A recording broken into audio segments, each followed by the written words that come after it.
야채를 파는 소녀가 부자의 결혼식장에 난입해 신부를 가리키며 소리쳤다. 당신은 내 엄마예요. 그 순간 결혼식장은 침묵에 빠졌다. 눈부신 햇살이 화려한 웨딩홀을 비추는 날이었다. 미나, 12살의 작고 마른 소녀는 고급 결혼식장 앞에 서 있었다. 채소 광주리를 어깨에 메고 있었지만 그녀의 눈빛은 분노로 타오르고 있었다. 갑자기 그녀는 결혼식장으로 뛰어들어 우아한 웨딩드레스를 입은 신부를 향해 손가락을 겨누며 외쳤다. 당신은 내 엄마예요. 공간 전체가 얼어붙었다. 하객들은 속삭이기 시작했고 경호원들이 달려왔지만 미나는 신부가 고개를 숙이게 만드는 증거를 내보였다. 과연 이 가난한 야채 파는 소녀가 숨기고 있는 비밀은 무엇일까? 그리고 왜 그녀는 재벌의 결혼식을 망치려 했을까? 이 눈물과 분노로 가득 찬 이야기를 함께 들어보자. 새벽이 막 밝아올 무렵 황금빛 햇살이 나뭇잎 사이로 비쳐 구불구불한 시골길을 밝혔다. 미나, 작고 마른 12살 소녀는 닭이 울기도 전에 일어났다. 그녀는 조심스럽게 신선한 시금치와 배추볶음을 광주리에 붓었다. 그녀의 작은 손은 재빨랐지만 눈빛은 슬펐다. 낡은 면셔츠와 달아빠진 고무신이 그녀가 가진 전부였다. 할아버지의 사랑과 엄마가 남긴 유일한 유품인 오래된 은 목걸이 외에는. 미나는 할아버지와 함께 마을 끝자락의 허름한 초가집에서 살았다. 할아버지는 주름이 깊게 패인 얼굴을 가진 힘든 삶을 살아온 남자로 한때 가족의 든든한 지지대였다. 하지만 미나의 아버지가 돌아가신 이후 그는 수십 년은 더 늙어 보였다. 매일 밤 할아버지는 화롯가에 앉아 미나에게 아버지 이야기를 들려주곤 했다. 성실하고 가족을 사랑했지만 운명의 밤에 떠나버린 남자에 대한 이야기. 그 이야기들은 항상 할아버지의 깊은 한숨과 미나의 조용한 눈물로 끝났다. 미나의 마음속에는 아버지를 잃은 슬픔과 자신을 버린 어머니에 대한 분노가 뒤섞여 있었다. 그녀는 어머니를 정윤이라는 이름과 해바라기 모양의 목걸이로만 알고 있었다. 매일 미나는 마을에서 3km 떨어진 시장에 채소를 팔러 다녔다. 그녀가 지나는 길에는 푸른 논밭 사이에 우뚝 선 호화로운 저택이 있었다. 그 저택은 마치 다른 세계 같았다. 정교하게 조각된 철문, 정성스럽게 가꾸어진 꽃밭, 그리고 안에서 흘러나오는 우아한 음악 소리. 미나에게 그곳은 사치스러운 곳이었고 그녀 같은 아이들은 꿈도 꿀 수 없는 세계였다. 하지만 매일 정오, 햇살이 강렬할 때 그녀는 저택 앞 길가의 오래된 플라타너스 나무 아래에서 쉬어가곤 했다. 그곳에서 그녀는 큰 바위에 앉아 낡은 물통에서 물을 한 모금 마시며 철문 건너편의 세계를 바라보았다. 처음에는 저택을 드나드는 사람들에게 주목했다. 가끔 미나는 반짝이는 검은 자동차에서 내리는 중년의 품위 있는 남자를 보았다. 그녀는 그가 마을 사람들이 자주 언급하는 민호 사장이라고 추측했다. 그러나 곧 한 여성이 더 자주 나타나기 시작했다. 30대 초반의 여성으로 항상 우아한 옷차림에 머리를 높이 올려 묶고 반짝이는 장신구를 착용했다. 그녀는 보통 민호 사장과 함께 다니거나 2층 발코니에서 환하게 웃으며 대화를 나누었다. 미나는 그녀가 아름답지만 차갑고 거리감 있는 무언가가 있다고 느꼈다. 어느 날 오후 나무 아래에서 쉬고 있을 때 미나는 저택에서 들려오는 말다툼 소리를 들었다. 여자의 날카로운 목소리가 민호 사장의 목소리를 덮어버렸다. 호기심에 고개를 들어보니 그녀가 문 앞에 서서 화초를 망친 정원사를 꾸짖고 있었다. 미나는 고개를 저으며 생각했다. 부자들은 정말 다르구나. 작은 일에도 야단법석이네. 그러나 그녀의 시선은 갑자기 그 여성의 목에 걸린 반짝이는 목걸이에 고정되었다. 너무나 익숙한 해바라기 모양. 미나의 심장이 격렬하게 뛰었다. 그녀는 셔츠 아래 숨겨둔 자신의 목걸이를 만지며 전류가 흐르는 듯한 느낌을 받았다. 하지만 곧 그녀는 스스로에게 말했다. 우연의 일치겠지. 어떻게 내 엄마가 이런 곳에 있을 수 있겠어? 그날 이후 미나는 더 주의 깊게 관찰하기 시작했다.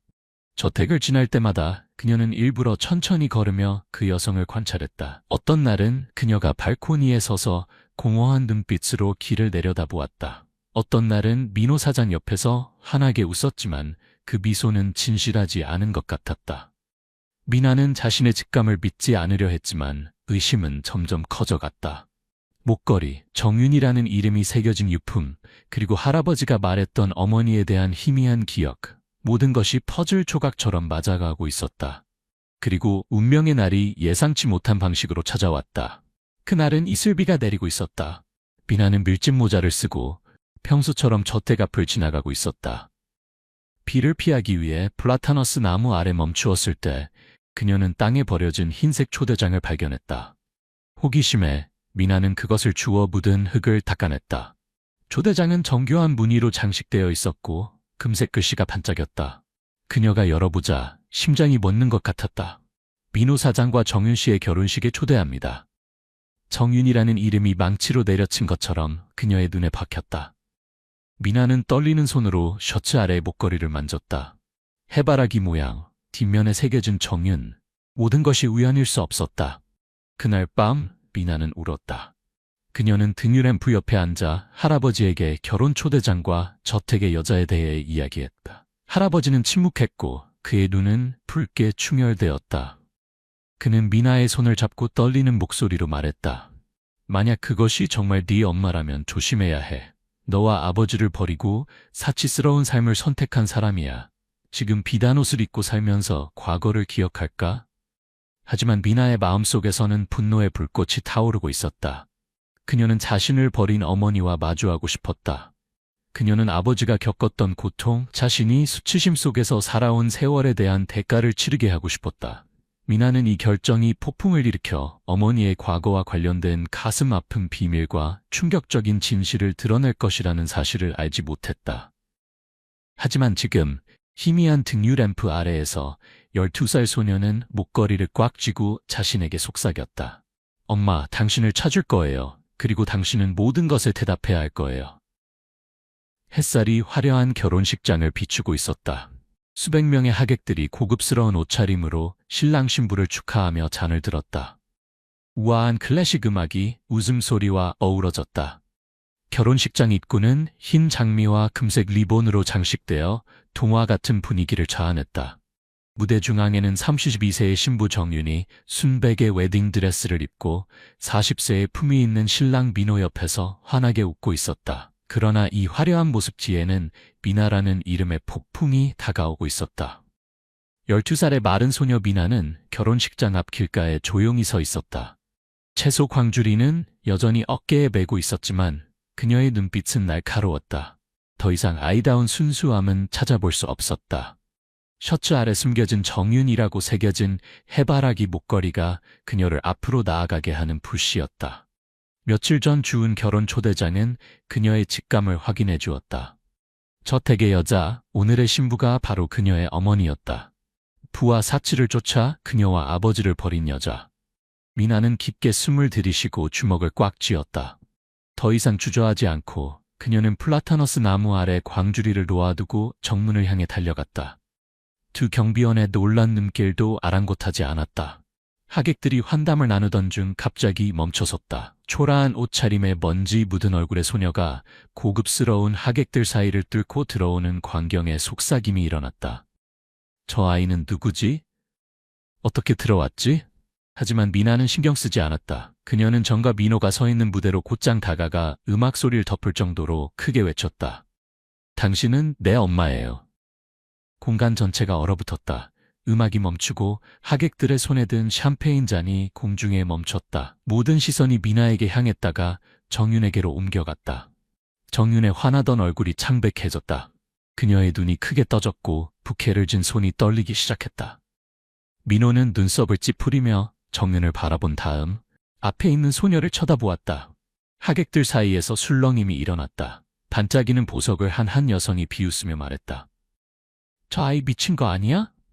다른 사람이 수군거렸다. 틀림없이 돈을 뜯어내려는 거야. 이런 고급 결혼식에서 방해를 받다니. 두 명의 경호원이 재빨리 다가와 미나의 팔을 잡고 밖으로 끌어내려 했다. 나가! 소란 피우지 마! 한 경호원이 소리쳤다. 미나는 몸부림치며 눈물이 그렁그렁한 눈으로 외쳤다. 미친 게 아니에요. 저 여자가 내 엄마예요. 정윤이라고요. 그녀의 말은 마치 칼날처럼 정윤을 강타했고 그녀는 뒤로 한 발 물러나 넘어질 뻔했다. 민호는 손을 들어 경호원에게 멈추라는 신호를 보냈다. 아이를 놓아주세요. 그가 말했다. 그의 목소리는 낮았지만 권위가 있었다. 말하게 하세요. 하객들은 호기심이 뒤섞인 표정으로 조용히 지켜보았다. 경호원에게서 풀려났지만 미나는 여전히 분노와 고통으로 떨고 있었다. 그녀는 정윤을 가리키며 목이 매는 소리로 말했다. 당신은 내가 어렸을 때 날 버렸어요. 부자를 따라가려고 아빠를 버렸어요. 내가 모를 거라고 생각했어요? 정윤은 침착함을 되찾으려고 노력하며 억지 미소를 지었다. 이 아이는 분명 누군가와 혼동하고 있어요. 난 이 아이가 누군지 전혀 모르겠어요. 그러나 그녀의 목소리는 흔들렸고 그녀의 눈은 미나를 똑바로 쳐다보지 못했다. 하객들은 의견이 갈라지기 시작했다. 일부는 미나를 비웃으며 관심을 끌려고 이야기를 꾸며낸다고 생각했다. 저것 좀 봐. 저렇게 누더기를 입고 신부를 엄마라고 부르다니. 중년의 신사가 조롱했다. 그러나 다른 사람들, 특히 나이든 여성들은 의심스러운 눈빛으로 정윤을 바라보았다. 신부가 왜 저렇게 당황하는 걸까? 뭔가 있는 게 아닐까? 한 여성이 친구에게 속삭였다. 미나는 조롱을 받아도 물러서지 않았다. 그녀는 셔츠 속으로 손을 넣어 오래된 은 목걸이를 꺼내 모두가 볼 수 있도록 높이 들었다. 제가 착각했다고요? 그럼 이건 어떻게 설명하실 건가요? 이 목걸이는 당신 거예요. 정윤이라고 새겨져 있어요. 당신이 떠나기 전에 내게 남겨주었어요. 다시 한번 공간이 정적에 빠졌다. 햇살이 목걸이에 반사되어 해바라기 모양과 정윤이라는 정교한 각인을 비추었다. 정윤은 무의식적으로 자신의 목에 손을 대었다. 그곳에도 똑같은 목걸이가 걸려 있었다. 이 동작은 민호의 눈을 피하지 못했다. 그는 정윤에게 다가가 차갑게 물었다. 정윤 씨, 할 말이 있소? 정윤은 당황하여 변명하려 했다. 민호 씨, 분명 우연의 일치일 뿐이에요. 이런 목걸이는 누구나 살 수 있어요. 그러나 그녀의 목소리는 떨렸고 더 이상 설득력이 없었다. 미나의 뺨에는 눈물이 흘렀다. 그녀는 소리쳤다. 우연이라고요. 당신은 날 할아버지와 살게 하고 매일 채소를 팔아먹고 살게 했어요. 아빠가 어떻게 돌아가셨는지 잊었어요? 당신은 내 엄마 자격이 없어요. 미나의 말은 망치로 내려친 것처럼 정윤을 강타했고 그녀는 비틀거리며 쓰러지지 않기 위해 민호의 팔을 붙잡았다. 하객들은 더 이상 비웃지 않았다. 무거운 침묵이 감돌았다. 호기심 어린 시선이 의심으로 바뀌어 정윤에게 집중되었다. 민호는 미나를 바라본 후 정윤을 보았다. 그의 눈빛이 어두워졌다. 좋아, 그가 말했다. 그의 목소리는 억눌린 분노처럼 낮게 울렸다. 이 일을 명확히 해야겠소. 아이야, 이리 와서 모든 것을 이야기해보렴. 그는 경호원에게 미나를 저택 안으로 안내하라고 신호를 보냈고 정윤에게 돌아섰다. 당신도 들어오시오. 진실을 들어야겠소. 정윤은 민호의 팔을 붙잡으려 했다. 그녀의 목소리는 거의 애원하는 듯했다. 민호 씨, 이 아이를 믿지 마세요. 그저 결혼식을 망치려는 것뿐이에요. 그러나 민호는 그녀의 손을 뿌리치고 돌아보지 않고 걸어갔다. 미나는 두려웠지만 고개를 들고 눈빛은 단호했다. 그녀는 이 순간이 과거를 드러내고 아버지와 자신을 위한 정의를 찾을 기회라는 것을 알았다. 미나, 정윤, 민호의 뒤로 저택의 문이 닫혔고 밖에 있는 하객들은 술렁이며 이야기를 나누기 시작했다. 정윤의 숨겨진 비밀, 그녀가 묻어두었던 세월이 하나씩 파헤쳐지고 있었다. 그리고 미나, 그 작은 야채 파는 소녀는 정윤이 일구어 놓은 모든 것을 쓸어버릴 폭풍을 일으켰다. 민호의 저택 안 넓은 응접실은 무거운 분위기에 짓눌려 있었다. 호두나무로 장식된 벽, 고급스러운 소파, 그리고 반짝이는 크리스탈 샹들리에도 긴장감을 덜어주지 못했다. 12살 미나는 방 가운데 서 있었다. 그녀의 작은 손은 정윤이라고 새겨진 은 목걸이를 꽉 쥐고 있었다. 그녀 맞은편에는 정윤이 있었다. 그녀의 얼굴은 창백했고 빨간 립스틱을 바른 입술은 패닉을 감추려 꽉 다물고 있었다. 민호는 안락의자에 앉아 있었다. 그의 날카로운 눈빛은 미나에서 정윤으로 오가며 모든 거짓말을 꿰뚫으려는 듯했다. 창문 밖에서는 하객들의 속삭임이 들려왔지만 안에는 무거운 침묵만이 감돌아. 민호가 입을 열었다. 그의 목소리는 낮았지만 날카로웠다. 아이야, 말해보거라. 왜 그녀를 엄마라고 부르는가? 목걸이 외에 다른 증거가 있나? 미나는 깊게 숨을 들이쉬었다. 그녀의 눈은 붉게 충혈되어 있었지만 그녀의 목소리는 떨리면서도 분명했다. 저는 미나예요. 12살이고 옆 마을에서 할아버지와 살고 있어요. 제 엄마는 정윤이라고 해요. 제가 2살 때 저를 버리고 이 목걸이만 남겨두었어요. 할아버지는 그것이 엄마가 도시로 떠나기 전에 남긴 유일한 것이라고 했어요. 정윤이 벌떡 일어났다. 민호 씨, 이 아이 말을 듣지 마세요. 결혼식을 망치려고 거짓말하는 거예요. 전 이 아이가 누군지 몰라요. 그러나 그녀의 목소리는 흔들렸고 그녀의 눈은 미나를 피했다. 민호는 정윤에게 조용히 하라는 신호를 보냈다. 그의 눈빛이 어두워졌다. 아이가 끝까지 말하기 놔두게. 당신이 결백하다면 두려워할 필요 없소. 정윤은 입술을 깨물며 자리에 앉았다. 그녀의 손은 의자 팔걸이를 움켜쥐고 손톱이 깊이 파굴었다. 미나는 계속했다. 그녀의 목소리는 슬픔으로 가득 찼다. 할아버지가 말하길 엄마는 준수라는 농부인 제 아버지와 결혼했어요. 아버지의 출생증명서에 오류가 있어서 정식 혼인신고는 하지 못했대요. 제가 태어났을 때 엄마는 행복하지 않았어요. 엄마는 바람을 피우고 저와 아버지를 내팽개쳤어요. 폭풍우가 치던 어느 밤 엄마는 집을 나갔어요. 아버지는 오토바이를 타고 엄마를 찾으러 갔지만 도랑에 빠졌어요. 마을 사람들이 찾았을 때 아버지는 이미 돌아가셨어요. 아버지 주머니에는 저를 위해 사온 헤어핀이 있었어요. 눈물이 미나의 뺨을 타고 흘렀다. 하지만 그녀는 닦지 않았다. 엄마는 아버지가 돌아가셨다는 소식을 듣고도 저를 보러 왔지만 그냥 떠났어요. 저는 할아버지 덕분에 자랐고 채소를 팔아 생계를 유지했어요. 하지만 저는 절대 엄마를 잊지 않았어요. 엄마가 왜 그렇게 잔인했는지 묻고 싶었어요. 방 안에 침묵이 내려앉았다. 민호는 미나를 바라보았다. 그의 눈빛에는 동정심이 스쳤지만 여전히 침착함을 유지했다. 그는 정윤에게 돌아섰다. 할 말이 있어? 정윤은 억지로 미소를 지으려 했지만 그녀의 눈에는 공포가 역력했다. 민호 씨, 이 아이는 분명 착각하고 있어요. 제가 어떻게 아이가 있을 수 있겠어요? 전 마을에서 살아본 적도 없어요. 하지만 그녀의 말에는 설득력이 없었고 민호는 쉽게 속지 않았다. 그는 일어서서 정윤에게 다가갔다. 그의 목소리는 냉정했다. 아이의 목걸이는 당신 것과 똑같아요. 거기에 새겨진 정윤은 우연이 아니겠지. 설명해 보시오. 정윤은 떨리는 손으로 자신의 목에 걸린 목걸이를 만졌다. 그녀는 더듬거리며 말했다. 전 시장에서 샀어요. 누구나 이런 목걸이를 가질 수 있어요. 하지만 미나는 정윤이 거짓말을 하도록 내버려두지 않았다. 그녀는 소리쳤다. 거짓말이에요. 할아버지는 엄마가 떠나기 전에 직접 이 목걸이를 제게 걸어주었다고 했어요. 저를 기억하라는 유품이라고 했어요. 근데 엄마는 저를 기억했나요? 아버지가 엄마 때문에 돌아가셨다는 것을 기억하나요?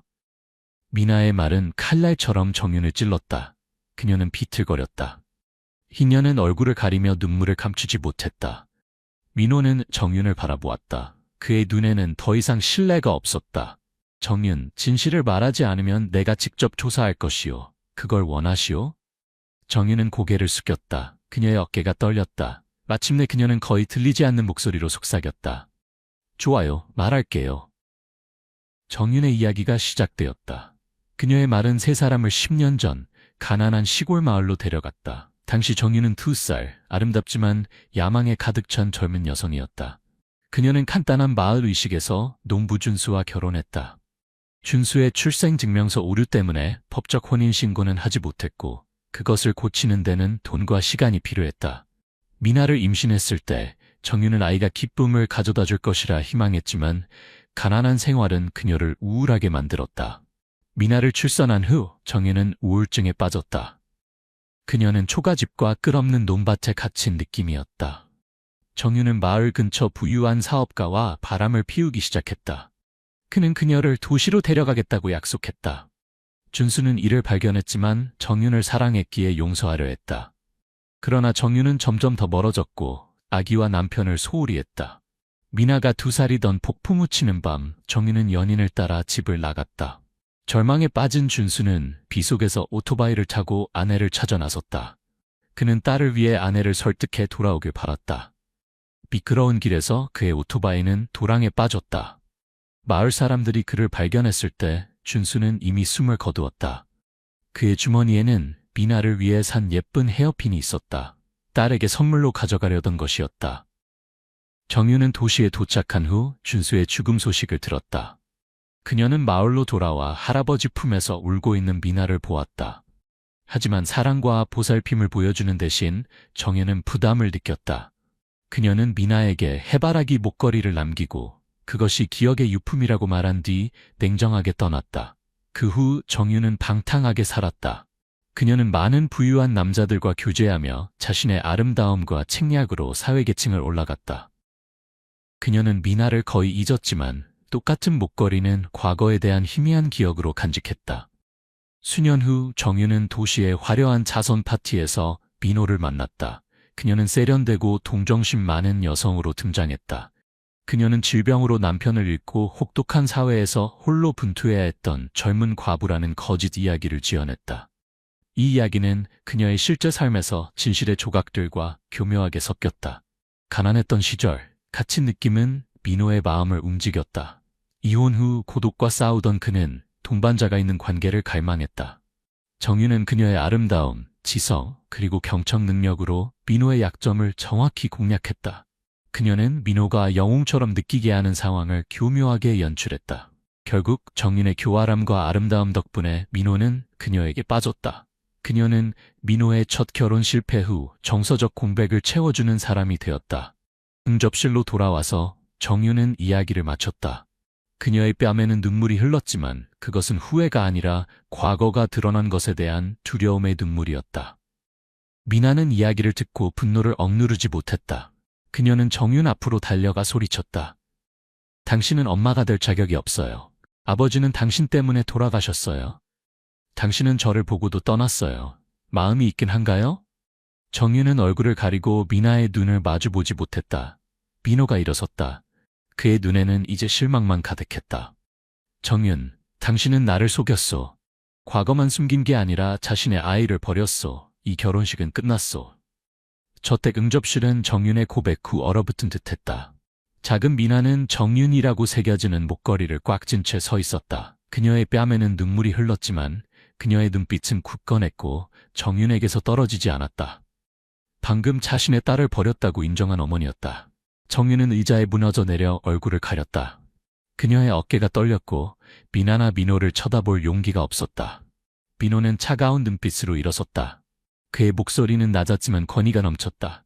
정윤, 계속 말해보시오. 아이와 그 아버지에게 무슨 짓을 했소? 모든 진실을 듣고 싶소. 정윤은 고개를 저었다. 그녀의 목소리는 흐느낌으로 가득 찼다. 저는 이미 말했어요. 제가 잘못했어요. 제가 버렸어요. 하지만 달리 방법이 없었어요. 그러나 미나는 그녀가 그냥 넘어가게 놔두지 않았다. 그녀는 외쳤다. 그녀의 목소리는 분노로 가득 찼다. 다른 방법이 없었다고요? 폭풍우 속에서 아버지를 죽게 하고 제가 2살 때 저를 버렸어요. 저를 보고도 그냥 떠났어요. 당신에게 심장이 있긴 한가요? 미나의 말은 망치처럼 정윤을 내리쳤다. 그녀는 몸을 움츠렸지만 대답하지 못다. 민호가 정윤에게 더 가까이 다가갔다. 그의 눈에는 더 이상 신뢰가 없었다. 당신은 나를 속였소. 이 아이도 속였소. 이 일이 쉽게 넘어갈 거라고 생각하시오? 그는 미나에게 돌아섰다. 그의 목소리는 부드러워졌다. 더 할 말이 있니? 증거가 있으면 말해보렴. 미나는 깊게 숨을 들이쉬고 침착함을 되찾았다. 이 목걸이 외에는 없어요. 할아버지가 들려준 것뿐이에요. 하지만 할아버지는 확인해 주실 수 있어요. 할아버지는 모든 것을 알고 계세요. 민호는 고개를 끄덕이고 경호원에게 신호를 보냈다. 아이의 할아버지를 모셔오세요. 당사자로부터 직접 듣고 싶소. 정윤은 공포에 질려 벌떡 일어났다. 민호 씨, 필요 없어요. 제가 이미 인정했잖아요. 크게 키우지 마세요. 하지만 민호는 냉정했다. 조용히 하시오. 진실은 여기서 끝나지 않을 것이오. 정윤은 자리에 앉았다. 그녀의 얼굴은 창백했다. 그녀는 더 이상 후퇴할 길이 없다는 것을 알았다. 미나의 할아버지를 기다리는 동안 방 안의 공기는 더욱 무거워졌다. 저택 밖에선 하객들이 여전히 술렁거렸다. 신부와 야채 파는 소녀에 대한 속삭임이 끊이지 않았다. 미나는 조용히 서서 목걸이를 꽉 쥐었다. 주머니에 헤어핀을 넣은 채 돌아가신 아버지에 대한 기억이 그녀의 마음속에서 불꽃처럼 타올랐다. 정윤은 침착한 척했지만 공포를 감출 수 없었다. 그녀는 미나의 할아버지가 오면 남은 거짓말도 무너질 것을 알았다. 약 한 시간 후 미나의 할아버지, 하얀 머리카락에 지팡이를 짚은 쇠약한 노인이 저택에 도착했다. 미나는 달려가 할아버지를 껴안았다. 그녀의 뺨에 눈물이 흘렀다. 할아버지, 엄마를 찾았어요. 하지만 그녀는 엄마가 될 자격이 없어요. 할아버지는 미나의 머리를 쓰다듬으며 슬픈 목소리로 말했다. 미나야, 잘했다. 하지만 내가 말하게 해주렴. 모든 것을 분명하게 해야지. 그는 민호에게 돌아서서 인사를 한 뒤 경멸과 고통이 섞인 눈빛으로 정윤을 바라보았다. 민호 씨, 저는 준수의 아버지입니다. 정윤의 전 남편입니다. 할아버지는 천천히 하지만 명확하게 이야기를 시작했다. 정윤은 10년 전에 제 아들과 결혼했지만 준수의 출생증명서 오류 때문에 법적으로 등록하지 못했습니다. 미나가 태어났을 때 정윤은 가난한 생활에 지쳐 있었고 남편과 아이를 등한시하며 바람을 피웠습니다. 폭풍우가 치던 어느 밤 그녀는 부유한 남자와 도망쳤습니다. 준수는 아내를 사랑했기에 오토바이를 타고 찾으러 나갔지만 물웅덩이에 빠졌습니다. 할아버지는 눈물을 훔치며 말을 이었다. 우리가 그를 발견했을 때 이미 죽어 있었습니다. 주머니에는 미나를 위해 산 헤어핀이 있었습니다. 정윤은 준수가 죽었다는 소식을 듣고 왔지만 내 손녀를 보고도 머물지 않았습니다. 이 목걸이만 남기고 영원히 떠났습니다.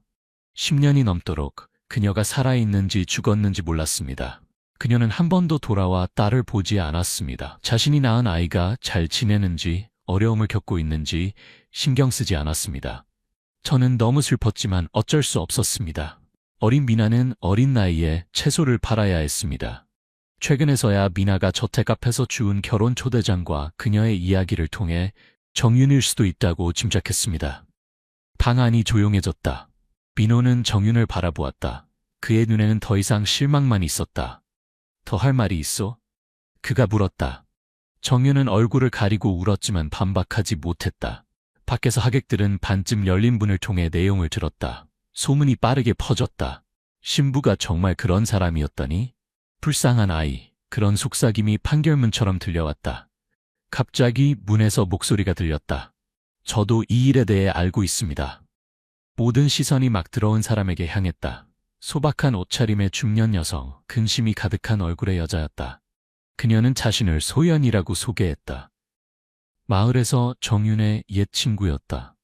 오려고 하지 않았어요. 하지만 결혼식 소식을 듣고 미나가 나타났다는 이야기를 들었을 때 더는 침묵할 수 없었어요. 소연은 정윤을 비난하는 눈빛으로 바라보았다. 정윤, 나 기억나? 난 당신에게 준수를 떠나지 말라고, 아이를 버리지 말라고 충고했어요. 하지만 당신은 듣지 않았죠. 준수가 죽은 후 당신이 마을에 돌아왔을 때 난 당신을 미나에게 데려갔어요. 마음을 바꿀 거라 희망했지만 당신은 가난하게 살 수 없고 미나는 당신 없이 더 나을 거라고 했죠. 그리고 당신은 돌아보지도 않고 떠났어요. 소연의 말은 정윤의 모든 변명을 타파하는 마지막 일격이었다. 미나는 이 말을 듣고 분노를 억누르지 못했다. 그녀는 정윤 앞으로 달려가 소리쳤다. 당신은 내가 당신 없이 더 나을 거라고 했어요? 내가 어떻게 살았는지 알아요? 매일 몇 킬로미터씩 채소를 쥐고 다녔고 엄마가 없다고 놀림받았어요. 알고 있었어요? 정윤은 몸을 움츠렸다. 그녀는 미나의 눈을 똑바로 쳐다보지 못했다. 그녀는 울었지만 그것은 후회의 눈물이 아니라 두려움의 눈물이었다. 민호가 일어섰다. 그의 목소리는 얼음처럼 차가웠다. 정윤, 당신은 나를 속였어. 불행한 과부라고, 질병으로 남편을 잃었다고, 내가 당신과 결혼하는 것이 명예를 지키는 일이라고 생각하게 만들었어. 하지만 모든 것이 계략이었어. 당신은 내 아내가 될 자격이 없어. 어머니는 더더욱 아니고. 그는 경호원에게 돌아섰다. 그녀를 밖으로 데려가시오. 결혼식은 취소되었어. 정윤은 무릎을 꿇고 민호의 손을 잡았다. 민호 씨, 전 잘못했어요. 당신을 사랑해요. 모든 것을 잃고 싶지 않아요. 하지만 민호는 그녀의 손을 뿌리쳤다. 그의 눈에는 더 이상 자비가 없었다. 당신은 나를 사랑하지 않소. 내 돈과 명예를 사랑한 것뿐이요. 당장 나가시오. 경호원들이 들어와 정윤을 밖으로 데려갔다. 그녀는 울부짖었지만 아무도 동정하지 않았다. 밖의 하객들은 그녀를 경멸의 눈초리로 바라보며 계속 속삭였다. 정윤은 발버둥 쳤다. 그녀의 날카로운 울음소리가 울려 퍼졌지만 아무도 마음이 움직이지 않았다. 저택 문이 열렸고 그녀는 수백 명의 고급스러운 하객들이 모여있는 마당으로 밀려났다. 군중은 즉시 술렁이기 시작했다. 경멸과 비난의 시선이 정윤에게 쏟아졌다. 가짜야. 아이를 버리고도 신부 행세를 하다니. 진주 목걸이를 한 부유한 부인이 조롱했다. 그런 여자는 쫓겨나야 마땅해. 다른 사람이 소리쳤다. 정윤은 비틀거렸다. 그녀의 순백의 웨딩드레스는 이제 더럽혀졌고 머리는 헝클어졌다. 그녀는 뒤돌아 사람들에게 호소했다. 전 그런 사람이 아니에요. 제발 믿어주세요. 하지만 대답은 조롱의 웃음과 신랄한 속삭임뿐이었다. 누군가 그녀를 향해 와인잔을 던져 정윤은 넘어질 뻔했다. 뒤에서 미나는 할아버지 옆에 서 있었다. 그녀의 작은 손은 여전히 해바라기 목걸이를 꽉 쥐고 있었다. 그녀의 눈은 붉었지만 더 이상 울지 않았다. 정윤이 군중에게 비난받는 모습을 보며 그녀는 만족감과 고통이 뒤섞인 감정을 느꼈다. 할아버지는 그녀의 어깨에 손을 얹었다. 그의 목소리는 깊었다. 미나야, 네가 잘했어. 하지만 증오가 네 마음을 어둡게 하지 말아라. 미나는 고개를 끄덕였지만 그녀의 시선은 여전히 정윤에게 고정되어 있었다. 이제 코앞에 있는 신부는 외롭고 초라한 모습으로 문 밖으로 비틀거리며 나가고 있었다. 눈부신 햇살 아래 군중은 여전히 욕설을 퍼부었다. 그 소리는 정윤의 남은 자존심을 찢는 칼날 같다. 그녀는 길가에 쓰러졌다. 그녀의 목에 걸린 해바라기 목걸이가 반짝였다. 마치 갚을 수 없는 죄를 상기시키는 듯했다. 민호가 다가와 미나의 어깨에 손을 얹었다. 그의 목소리는 부드러웠다. 할아버지와 함께 돌아가렴. 필요한 것이 있으면 나를 찾아오렴.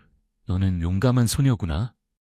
미나는 고개를 끄덕였지만 그녀의 시선은 여전히 정윤이 사라져가는 모습에 고정되어 있었다. 눈부신 햇살 아래 그녀의 신부 드레스가 먼지 속에서 점점 작아지고 있었다. 소연, 방금 증언한 여성이 미나에게 다가와 손수건을 건넸다. 네가 아버지를 닮았구나. 강하고 정직해. 필요하면 언제든지 마을에서 날 찾아오렴. 도와줄게. 약하게 미소 지었다. 감정의 폭풍 속에서도 따뜻함을 느꼈다. 석양이 시골길 위로 내려앉았다. 황금빛 햇살이 미나의 채소 광주리를 비추고 있었다. 12살 소녀는 천천히 걸었다. 먼지 묻은 얼굴이었지만 더 이상 눈빛에 무거움은 없었다. 민호의 저택에서 벌어진 극적인 대면 이후 그녀는 잔인한 어머니 정윤이 군중 앞에서 자신의 죄를 인정하게 만들었다.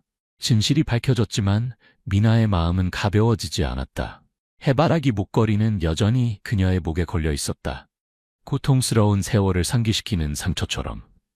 소연, 정윤의 옛 친구는 증언 후 떠났고 미나는 할아버지와 함께 복잡한 생각에 잠겼다. 허름한 초가집에서 할아버지는 화롯가 옆에 앉아 금이 간 도자기 그릇을 들고 있었다. 미나는 할아버지 옆에 무릎을 꿇고 목이 매는 소리로 말했다. 할아버지, 제가 잘한 걸까요? 그녀가 인정하게 만들고 싶었는데 왜 아직도 아픈 걸까요? 할아버지는 그녀의 머리를 쓰다듬으며 충혈된 눈으로 말했다. 미나야, 넌 용감했어. 내 아버지는 자랑스러워할 거야. 하지만 이제 놓아줄 법을 배워야 해. 그렇지 않으면 고통이 항상 너를 따라다닐 거야. 미나는 고개를 끄덕였지만 그녀의 마음속 감정의 폭풍은 아직 가라앉지 않았다. 그날 밤 할아버지는 오래된 나무상자에서 작은 보물상자를 꺼냈다. 안에는 준수가 죽을 때 주머니에 가지고 있던 헤어핀이 있었다. 이것은 아버지가 너에게 마지막으로 산 선물이란다. 그는 깊은 슬픔을 담아 말했다. 준수는 내가 강해지길 바랐어. 증오에 갇히지 않길 바랐지. 네가 이해할 나이가 될 때까지 줄 시기를 기다렸단다. 미나는 작은 국화 모양의 헤어핀을 들고 눈물을 흘렸다. 그것은 아버지의 온기를 품고 있는 것 같았다. 그의 사랑을 상기시켰다. 폭풍우 속에서 돌아가셨지만 그것은 단순한 유물이 아니라 준수의 바람을 상징했다. 딸이 고통을 넘어 의미 있는 삶을 살기를 바라는 마음. 한편 정윤은 도시의 거리를 방황하고 있었다. 해바라기 목걸이만이 그녀에게 남은 유일한 것이었다. 저택에서 쫓겨난 그녀는 명성, 돈, 그리고 부유한 남자의 아내가 되는 꿈을 모두 잃었다. 한때 그녀에게 아첨했던 사람들이 등을 돌렸고 이익에 기반한 관계들은 연기처럼 사라졌다. 정유는 옛날 민호와 처음 만났던 카페를 찾았다. 그곳에서 그녀는 불행한 과부 역할을 연기하며 그의 마음을 얻었던 곳이었다. 목걸이를 바라보며 미나, 준수, 그리고 가난한 마을에 대한 기억이 밀려왔다. 처음으로 그녀는 진정한 후회를 느꼈다. 하지만 너무 늦었다. 마치 심장을 깊이 베는 칼처럼 정유는 마을로 돌아가기로 결심했다. 용서를 구하기 위해서가 아니라 자신의 결과를 마주하기 위해. 그녀는 익숙한 초가집 앞에 서 있었다. 다리가 떨렸다. 미나는 내일 장터를 위해 채소를 묻고 있었다. 정윤을 보자 그녀는 충격을 받았다. 정윤은 낡은 옷을 입고 헝클어진 머리에 한때 신부였던 화려한 모습은 찾아볼 수 없었다. 미나야, 그녀는 목이 매는 소리로 속삭였다. 미나는 주먹을 꽉 쥐고 차가운 눈빛으로 말했다. 왜 왔어요? 제가 당신을 불쌍히 여길 거라고 생각해요? 가세요. 당신 같은 엄마는 필요 없어요. 정유는 무릎을 꿇고 야윈 뺨에 눈물을 흘렸다. 용서를 구하러 온 게 아니야, 미나야. 그저 내가 틀렸다고 말하고 싶었어. 널 버리고 아버지를 버리고 허영을 쫓았어. 이제 아무것도 없고 그게 내가 받아 마땅한 거야. 미나는 떨었다. 분노가 치솟았지만 아버지의 헤어핀 이미지가 마음속에 떠올랐다. 그것은 말없이 그를 상기시켰다. 그의 사랑, 그녀가 더 나은 삶을 살기를 바라는 마음. 그녀는 외쳤다. 그렇게 말해서 제가 당신을 불쌍히 여길 거라고 생각해요? 아버지가 어떻게 돌아가셨는지 알아요? 마지막 순간까지 이 헤어핀을 갖고 계셨어요. 당신은 떠났어요. 절대 용서 못해요. 절대로. 미나는 등을 돌렸다. 눈물이 흘렀지만 정윤에게 약한 모습을 보이고 싶지 않았다. 정윤은 일어서지 않고 작은 청가방을 남겼다. 안에는 그녀가 간신히 모은 얼마 안 되는 돈이 있었다. 그리고 조용히 떠났다. 미나는 가방을 보았지만 만지지 않았다. 할아버지에게 가져다주며 단호하게 말했다. 저는 그 여자의 돈이 필요 없어요. 아버지가 원하셨던 대로 살 거예요. 할아버지는 고개를 끄덕였다. 그의 눈에는 자부심이 가득했지만 슬픔도 스쳐 지나갔다. 미나야, 네가 아파하는 걸 알지만 마음을 편하게 할 방법을 찾아야 해. 한편 민호는 사건 이후 조용히 미나에 대해 알아보았다. 그는 마을을 방문해 할아버지를 만나 미나의 학비를 지원하겠다고 제안했다. 미나는 할아버지에게 이 이야기를 들었을 때 거절했다. 민호 아저씨 고마워요. 하지만 제 힘으로 하고 싶어요. 아버지는 다른 사람에게 의지하지 말라고 가르치셨어요. 민호는 미소 지으며 강인한 작은 소녀에게 감탄했다. 그는 작은 선물, 새 책가방을 남기고 떠났다. 언젠가 그녀의 여정을 지켜보겠다고 약속했다. 소연, 정윤의 옛 친구도 미나를 찾아왔다. 그녀는 준수가 어린 미나를 안고 있는 사진을 가져왔다. 내 아버지는 널 너무 사랑했어, 소연이 말했다. 정윤은 한때 내 친구였지만 잘못된 길을 택했어. 그 아픔이 내 삶을 정의하게 하지 마. 미나는 고개를 끄덕이고 사진을 품에 안았다. 아버지의 사랑을 단순한 유품을 통해 느꼈다. 헤어핀은 사진 옆에 놓였고 그녀가 앞으로 나아가는 동력이 되었다. 그 후 미나는 채소 장사를 계속했지만 변화하기 시작했다. 마을의 자원봉사교사 서연 선생님은 미나의 지능과 끈기를 알아보고 저녁에 더 공부할 것을 권했다. 너는 큰 잠재력이 있어, 미나야. 서연 선생님이 말했다. 환경이 널 맞게 하지 마. 미나는 장터에서 돌아온 후 피곤했지만 등유 램프 아래에서 열심히 공부했다. 아버지의 헤어핀은 항상 책상 위에 있었다. 그것은 그녀가 자신뿐 아니라 그녀를 위해 모든 것을 희생한 아버지를 위해서도 잘 살아야 한다는 것을 상기시켰다. 미나의 삶은 결코 쉽지 않았다. 한 번은 장터에서 아이들 무리가 그녀를 놀렸다. 너 결혼식 망치내지? 너 가난해서 엄마가 널 버렸대. 한 아이가 소리쳤다. 미나는 주먹을 꽉 쥐었다. 눈물이 차올랐지만 그녀는 대꾸하지 않았다. 할아버지의 말을 기억했다. 다른 사람들의 말이 널 쓰러뜨리게 하지 마. 그녀는 고개를 들고 아이들을 지나쳤다. 눈빛은 단호했다. 하지만 그날 밤 초가집에서 그녀는 할아버지의 품에 안겨 흐느꼈다. 할아버지, 왜 이런 일을 겪어야 해요? 전 그냥 평범하게 살고 싶어요. 할아버지는 그녀의 머리를 쓰다듬으며 깊은 목소리로 말했다. 미나야, 인생은 공평하지 않아. 하지만 넌 모든 것보다 강해. 내 아버지는 하늘에서 널 지켜보고 있어. 한편 정유는 도시 외곽에서 조용히 살았다. 작은 식당에서 접시를 닦는 일을 했다.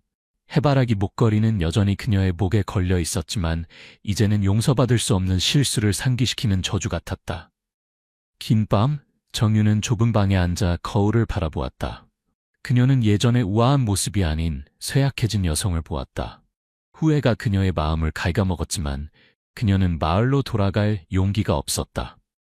미나의 차가운 눈빛을 다시 마주할까 두려웠다.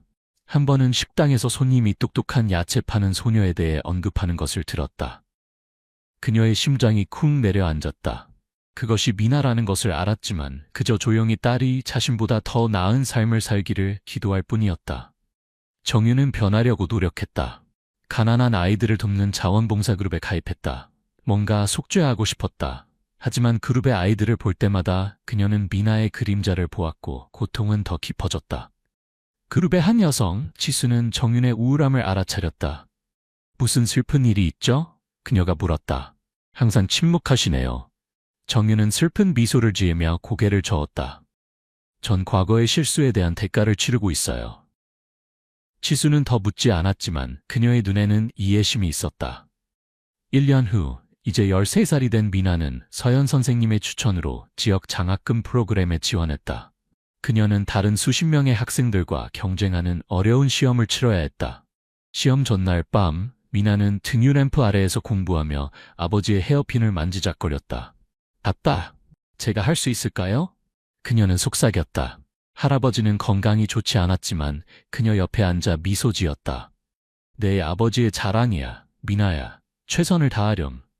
시험날, 미나는 민호가 선물한 새 책가방을 메고 시험장에 들어갔다. 그녀는 모든 집중력을 발휘해 시험을 치렀고 결과가 발표되었을 때 그녀는 1등이었다. 서연 선생님은 미나를 안으며 눈물을 글썽였다. 정말 자랑스러워, 미나야. 미나는 미소 지었지만 마음속으로는 아버지와 할아버지만을 생각했다. 마을로 돌아온 그녀는 할아버지에게 달려가 기쁨에 차서 외쳤다. 할아버지, 장학금 받았어요. 계속 공부해서 나중에 할아버지와 모두를 도울 거예요. 할아버지는 그녀의 머리를 쓰다듬으며 뺨에 눈물을 흘렸다. 내 아버지가 하늘에서 미소 짓고 있을 거야, 미나야. 어느 날, 미나는 우연히 시장의 자선 행사에서 정윤을 다시 만났다. 정윤의 자원봉사 그룹은 가난한 아이들에게 음식을 나눠주고 있었다. 미나는 서연 선생님과 함께 장학금 프로그램에서 교과서를 받으러 왔다가 카운터 뒤에 서 있는 정윤을 보고 깜짝 놀랐다. 정윤도 미나를 보았고 두 사람은 마치 돌처럼 굳었다. 주변의 소란은 사라진 것 같았고 어머니와 딸만이 서로를 마주 보고 있었다. 정윤이 다가왔다. 그녀의 목소리가 떨렸다. 미나야, 엄마. 여기서 만날 줄 몰랐어. 미나는 주먹을 꽉 쥐었다. 그녀의 눈빛은 차가웠지만 약간의 혼란도 있었다. 왜 여기 있어요? 제가 용서할 거라고 생각하지 마세요. 정유는 고개를 숙였다. 눈물이 그녀의 뺨을 타고 흘렀다. 용서를 구하는 게 아니야, 미나야. 그저 네가 자랑스럽다고 말하고 싶었어. 넌 엄마보다 훨씬 강해. 미나는 등을 돌리고 대답하지 않았다. 하지만 그녀의 손은 무의식적으로 해바라기 목걸이를 만졌다. 서연 선생님이 옆에서 부드럽게 말했다. 미나야, 지금 용서할 필요는 없어. 하지만 마음에 시간을 주렴. 미나는 걸어갔지만 정윤의 눈빛이 그녀를 따라왔다. 그 눈에는 후회와 고통이 가득했다. 집에 돌아와 그녀는 아버지의 헤어핀을 꺼내 오랫동안 바라보았다. 그녀는 정윤을 용서하지 않았다. 하지만 처음으로 그녀는 약간의 편안함을 느꼈다. 마치 마음의 무게가 조금 가벼워진 것처럼. 수년이 지나 이제 18살이 된 미나는 대학 입구 앞에 서 있었다. 손에는 아버지의 헤어핀을 들고 있었다. 그녀는 모든 어려움을 극복하고 할아버지와 마을의 자랑이 되었다. 해바라기 목걸이는 여전히 그녀의 목에 걸려 있었다. 그녀의 여정을 상기시키는 것으로. 할아버지는 건강이 좋지 않았지만 손녀가 성장하는 모습을 보며 미소 지었다. 내 아버지는 자랑스러워할 거야, 미나야, 그가 말했다. 미나는 고개를 끄덕였다. 그녀의 뺨에 눈물이 흘렀지만 그것은 해방의 눈물이었다. 정유는 도시의 한 구석에서 홀로 살았다. 자원봉사 그룹에서 일하며. 그녀는 더 이상 미나를 찾지 않았지만 마음 한구석에는 항상 의문이 있었다. 언젠가 딸이 용서할까? 미나는 어머니를 미워하지 않게 되었지만 마음을 열 준비가 되지 않았다. 그녀는 자신을 위해 살기로 결심했고 용서의 질문은 공중에 매달려 있었다. 시간만이 풀 수 있는 매듭처럼 이야기는 미나가 대학 정문으로 들어가는 모습으로 끝난다. 햇살이 해바라기 목걸이에 반사되었다. 멀리서 정유는 가난한 아이들 사이에서 빵을 나눠주고 있었다. 그녀의 실루엣이 황혼의 빛 속에 흐려졌다. 진실이 밝혀졌고 악은 벌을 받았으며 미나의 강인함은 보상을 받았다. 하지만 그녀의 마음이 어머니에게 다시 열릴 수 있을까? 그 질문에 대한 답은 각자의 해석에 맡겨진다. 미나는 12살에 불과했다. 태어날 때부터 부모 없이 자란 고아 소녀였다. 박할머니라는 착한 이웃 노인의 도움으로 살고 있었다. 마른 체구에 큰 슬픈 눈을 가진 미나는 가난 속에서 자란 아이의 체념한 모습을 지니고 있었다. 그녀의 왼손에는 동전 모양의 검은 점이 있었는데 이것은 미나가 종종 부끄러워하고 긴 소매 아래에 숨기는 선천적인 특징이었다. 어린 나이임에도 불구하고 미나는 박할머니를 돕기 위해 서울의 고급 레스토랑에서 서빙 일을 하고 있었다. 작은 손으로 하기에는 쉽지 않은 일이었지만 미나는 항상 최선을 다했고 결코 불평하지 않았다. 빛나는 조명과 부유한 손님들로 가득한 고급 레스토랑은 이 소녀에게는 낯선 세계였다. 어느 날 미나는 정장을 입은 3명의 손님을 위해 무거운 음식 쟁반을 테이블로 가져왔다. 소매가 실수로 올라가면서 검은 점이 드러났다. 아무도 그 순간이 어린 고아 소녀의 인생을 바꿀 이야기의 시작이 될 것이라고 예상하지 못했다. 그날 밤 고급 레스토랑은 조명으로 밝게 빛났고 손님들의 웃음소리가 울려 퍼졌다. 작은 체구의 미나는 무거운 음식 쟁반을 들고 7번 테이블로 향했다. 거기에는 정장을 입은 3남자가 앉아 있었다. 가장 눈에 띄는 사람은 25세의 재벌 도진이었다. 그는 잘생긴 얼굴을 가졌지만 그의 눈에는 어떤 비밀이 담겨 있었다. 미나가 쟁반을 내려놓을 때 그녀의 손은 무게 때문에 떨렸다. 땀을 닦으려고 할 때 소매가 올라가서 왼손에 동전 모양 검은 점이 드러났다. 와인잔을 들고 있던 도진은 갑자기 멈췄다. 그의 눈은 점에 고정되었고 얼굴이 창백해졌다. 와인잔이 테이블에 떨어져 깨졌다. 그는 벌떡 일어나 소리쳤다. 멈춰. 내 어머니는 누구냐? 그의 목소리는 레스토랑의 모든 소음을 덮었다. 미나는 깜짝 놀라 음식 쟁반을 떨어뜨렸고 접시들이 바닥에 부서졌다. 뜨거운 수프가 그녀의 다리에 튀었지만 그녀는 고통을 외칠 겨를도 없었다. 눈물이 흘러내렸고 그녀는 더듬거리며 말했다. 전 엄마가 없어요. 도진이 다가와 매서운 눈빛으로 말했다. 거짓말하지 마. 이 점은 어디서 났어? 그가 미나의 손을 세게 잡아당겼다. 소녀는 겁에 질려 손을 빼내며 흐느꼈다. 놔주세요. 저는 아무것도 몰라요.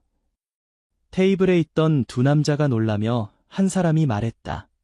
도진, 진정해. 그냥 아이일 뿐이야. 하지만 도진은 듣지 않았다. 당신들은 이해 못해요. 미나는 뒤로 물러나며 떨리는 손을 감쌌다. 제가 뭘 잘못했나요? 전 그냥 일하고 있었을 뿐이에요.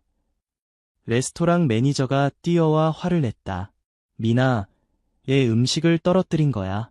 당장 손님께 사과해. 도진이 손을 들어 제지했다. 목소리는 차갑게 가라앉았다. 필요 없습니다. 소녀와 얘기하고 싶어요. 그가 미나에게 돌아섰다. 그의 눈은 여전히 격렬했다. 말해봐. 누가 너를 낳았니? 누가 그 점을 남겼니? 미나는 흐느끼며 말했다. 모르겠어요. 저는 어릴 때부터 고아였어요. 박할머니께서 저를 시장에서 주우셨대요. 더 이상 묻지 말아주세요. 소녀는 흐느끼며 도망치고 싶었지만 다리가 얼어붙은 듯했다. 도진은 깊게 숨을 들이쉬며 손을 꽉 쥐었다. 점을 보며 마치 비밀을 캐내려는 듯했다. 이런 우연은 있을 수 없어. 너는 뭔가 알고 있을 거야. 그는 목소리를 낮추었다. 도진, 이제 그만. 한 친구가 그를 잡아당겼다. 도진은 손을 놓았지만 여전히 미나에게서 눈을 떼지 않았다. 소녀는 손을 감싸며 눈물을 떨어뜨렸다. 이곳에서 사라지고 싶은 마음뿐이었다. 도진의 외침 이후 고급 레스토랑은 숨막히는 침묵에 빠졌다. 미나는 그 자리에 서서 어린 얼굴에 눈물을 흘리며 검은 점을 감추려는 듯 손을 꽉 쥐었다. 도진은 거친 숨을 내쉬며 여전히 소녀의 손에 시선을 고정했다. 그의 다리는 마치 주저앉을 것처럼 떨렸다. 테이블에 있던 두 친구는 그를 다시 앉히려고 잡아당기며 속삭였다. 무슨 일이야? 너무 과민 반응하지 마. 하지만 도진은 그들의 손을 뿌리치며 목이 메인 목소리로 말했다. 난 확실히 알아야 해. 그냥 넘어갈 수 없어. 레스토랑 매니저인 중년 남성이 다가와 도진에게 고개를 숙이며 사과했다. 선생님, 이 사고에 대해 정말 죄송합니다. 소녀가 서툴러서 그래요. 당장 해고하겠습니다. 미나는 그 말을 듣고 겁에 질려 외쳤다. 안 돼요. 저는 이 일이 필요해요. 일부러 그런 게 아니에요. 도진이 손을 들어 중단시켰다. 차갑게 말했다. 아무도 소녀를 해고하지 마세요. 지금 그녀와 단둘이 이야기하고 싶습니다. 마지못해 매니저는 고개를 끄덕이며 미나에게 도진을 따라 계단 근처의 조용한 구석으로 가라고 지시했다. 소녀는 마치 발에 돌이 달린 것처럼 무거운 발걸음으로 움직였다. 마음은 혼란스러웠다.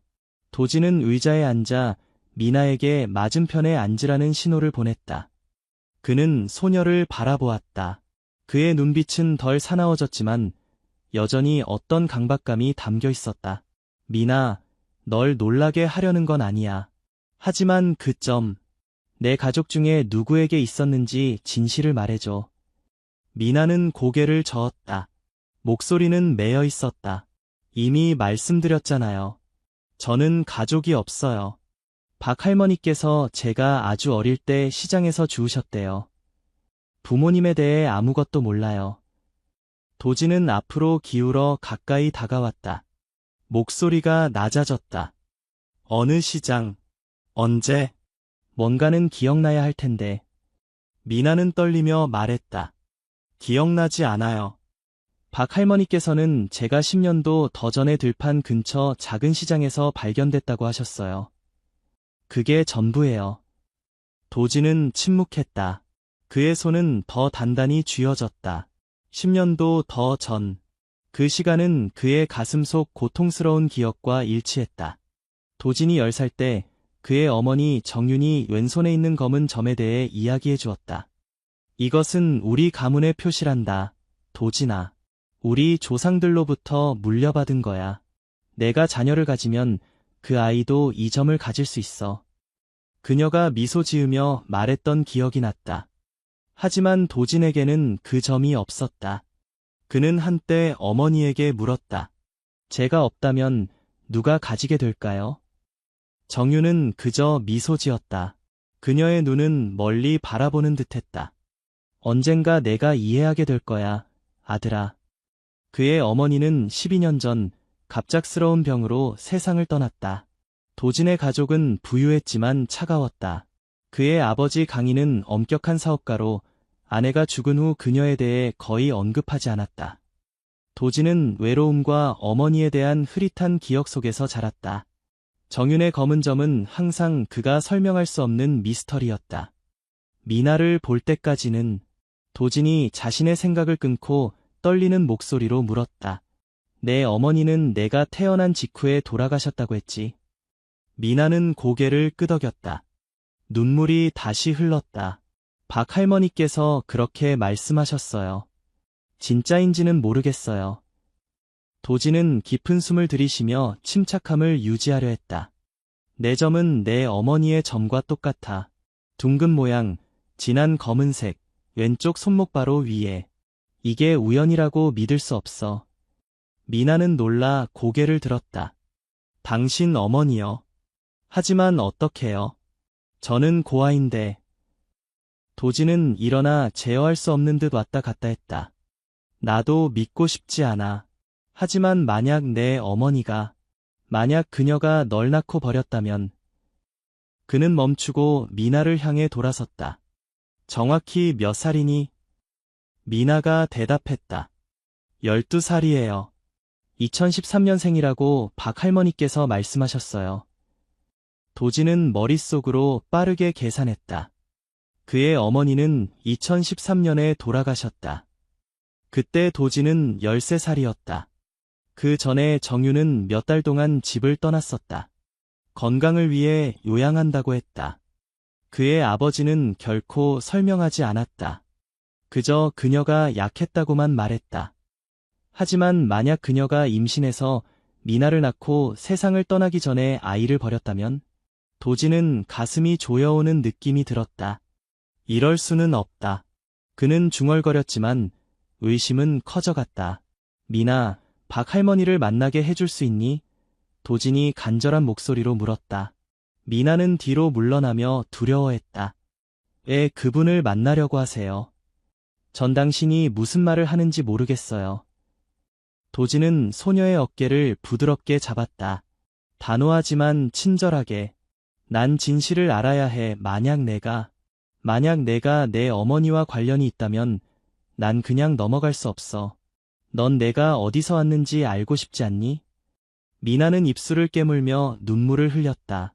소녀는 도진의 말을 완전히 이해하지 못했지만 그의 질문은 그녀의 마음 깊은 곳에 있는 갈망을 건드렸다. 자신의 뿌리를 알고 싶은 갈망. 저는 두려워요. 그녀가 속삭였다. 도진은 그녀를 바라보았다. 그의 목소리는 부드러워졌다. 나도 두려워. 하지만 우리는 직면해야 해. 나와 함께 가줄래? 레스토랑은 여전히 멀리서 시끌벅적했지만 미나와 도진 가문의 어두운 비밀이 하나씩 드러나면서 강희민에 관한 의혹은 점점 더 커져갔다. 도진과 미나는 경찰서를 나와 차를 타고 먹먹한 마음으로 앞으로 나아갔다. 이진성의 발언 이후 도진의 마음은 경랑 속에 있었다. 그의 아버지가 어머니의 죽음에 관련되어 있다면 그가 알던 모든 것은 거짓이었다. 미나는 창밖을 바라보며 눈물을 닦았다. 이제 어디로 가나요? 그녀가 조용히 물었다. 도진은 깊은 숨을 들이쉬고 결심한 듯 말했다. 아버지를 만나러 가야 해. 진실을 대면해야 할 시간이야. 그들은 서울 강남의 호화로운 저택으로 향했다. 강희민의 집이었다. 비로소 그들은 직접적인 증거를 들고 그를 대면할 것이다. 차가 넓은 정원과 호화로운 현관이 있는 대저택 앞에 멈췄다. 미나는 겁에 질린 듯 주변을 둘러보았다. 상류층의 삶은 그녀에게 완전히 낯선 세계였다. 이게 오빠가 살던 곳인가요? 그녀가 놀라서 물었다. 도진은 무겁게 고개를 끄덕였다. 그의 목소리에는 냉정함이 섞여 있었다. 그래, 겉으로는 완벽해 보이지만 안에는 어둠이 가득했어. 그들은 현관으로 다가갔다. 도진이 문을 열자마자 넓은 거실에 강희민이 안락의자에 앉아있는 모습이 보였다. 위스키 한 잔을 손에 들고 피곤한 눈빛으로. 도진과 미나를 보자 그는 놀랐다. 도진아, 누굴 데려온 거냐?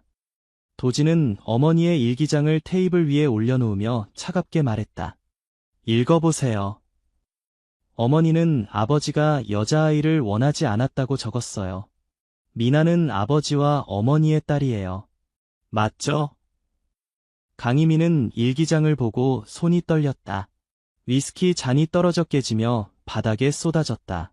이걸 어디서 찾았니? 도진은 분노에 차 소리쳤다. 어머니의 물건이에요. 어머니는 아버지와 가문 때문에 미나를 낳으러 도망쳤어요. 아버지는 이진성에게 어머니를 묻으라고 시켰죠. 이 모든 일을 숨기기 위해서? 미나가 앞으로 나서며 울었다. 당신이 제 아버지인가요? 왜 어머니를 죽게 두셨어요? 강희민은 그들을 바라보다가 무거운 한숨을 내쉬며 안락의자의 몸을 묻었다. 그의 손이 머리를 감쌌다. 난 이렇게 되길 원치 않았다. 가문이, 할아버지가 너무 강했어. 도진은 조금 더 가까이 다가가며 물었다. 가문이요? 무슨 말씀이세요? 강희민은 눈을 들어 미나를 바라보았다. 그의 눈빛에 동요가 일었다. 강 가문은 딸을 받아들이지 않아. 정윤이 임신했을 때 초음파에서 여자아이라는 걸 알게 됐지. 난 그녀에게 낙태하라고 했어. 하지만 그녀는 거부했어. 미나는 울음을 참지 못했다. 저는 버려질 존재였던 거예요. 가문 때문에요. 강희민은 깊은 한숨을 내쉬었다. 손이 떨렸다. 난 너를 죽이려 한 게 아니야. 단지 그녀에게 잠시 멀리 가서 아이를 낳고 오라고 했을 뿐이야. 하지만 그녀는 완전히 도망쳤어. 이진성이 그녀가 출산 후 죽었다고 알려왔을 때 난 패닉 상태였어. 그는 그녀를 묻었고 난 이 일을 숨기려 했어. 가문 때문에. 도진은 이를 갈며 물었다. 누가 아버지에게 이런 짓을 하라고 압력을 넣었어요? 누가요? 강희민은 침묵하다 낮은 목소리로 대답했다. 내 할아버지, 강진우. 그는 가문의 우두머리야. 그는 여자아이를 인정하지 않았어. 그는 미나를 없애라고 명령했지만 난 그럴 수 없었어. 정윤이 도망쳤고 난 통제력을 잃었어. 미나는 충격을 받은 채 물었다. 할아버지가 저를 없애라고 했다고요. 딸이라는 이유만으로요. 강희민은 고개를 끄덕였다. 땀이 이마에 맺혔다. 그래, 그는 딸은 가문의 수치라고 했어. 강 가문을 계승할 가치가 없다고. 그는 내 어머니에게도 협박 편지를 보냈어. 도진은 충격을 받았다. 할아버지라니, 그가 어머니와 미나를 해치라고 아버지에게 명령했단 말인가? 정윤의 죽음은 단지 가문 때문이었나? 도진의 휴대폰이 울렸다. 경찰서장이었다. 도진 씨, 좋은 소식입니다. 이진성으로부터 강진우가 보낸 오래된 편지를 찾아냈습니다. 당신 어머니에게 보낸 협박장이었습니다. 미나를 낳는다면 가문에서 쫓겨날 거라고 위협했더군요. 강희민 씨가 도와주지 않았다면 강진우가 주모자였음이 분명합니다. 도진은 아버지를 바라보며 말했다. 아버지, 들으셨죠? 할아버지가 주모자라고 합니다. 어머니를 도와주지 않으셨어요. 미나를 지키지 않으셨어요. 가문 때문에. 강희민은 숙인 채 속삭였다. 난 약했다. 도진아. 할아버지는 너무 강력했어. 돈, 권력, 모든 것을 통제했지. 난 정윤이 달아나면 모든 게 해결될 거라 생각했어. 하지만 그녀가 죽었을 때, 난 유일한 해결책은 그것을 숨기는 것이라 생각했어. 미나는 강희민에게 다가가 떨리는 목소리로 물었다. 그럼 저는 정말 딸이었군요. 그런데 왜 저를 버리셨어요? 왜 찾으려고 하지 않으셨죠? 이 질문에 강희민은 우는 듯한 목소리로 대답했다. 난 미나를 찾으려 했어. 하지만 할아버지가 알면 그는 더 끔찍한 일을 할 수도 있었어. 난 그저 그 모든 게 사라지길 바랐어. 도진은 차갑게 말했다. 그럼 할아버지를 만나야겠네요. 가문의 모든 비밀이 그에게 있는 것 같아요. 경찰서장이 3명의 경찰관과 함께 들어왔다.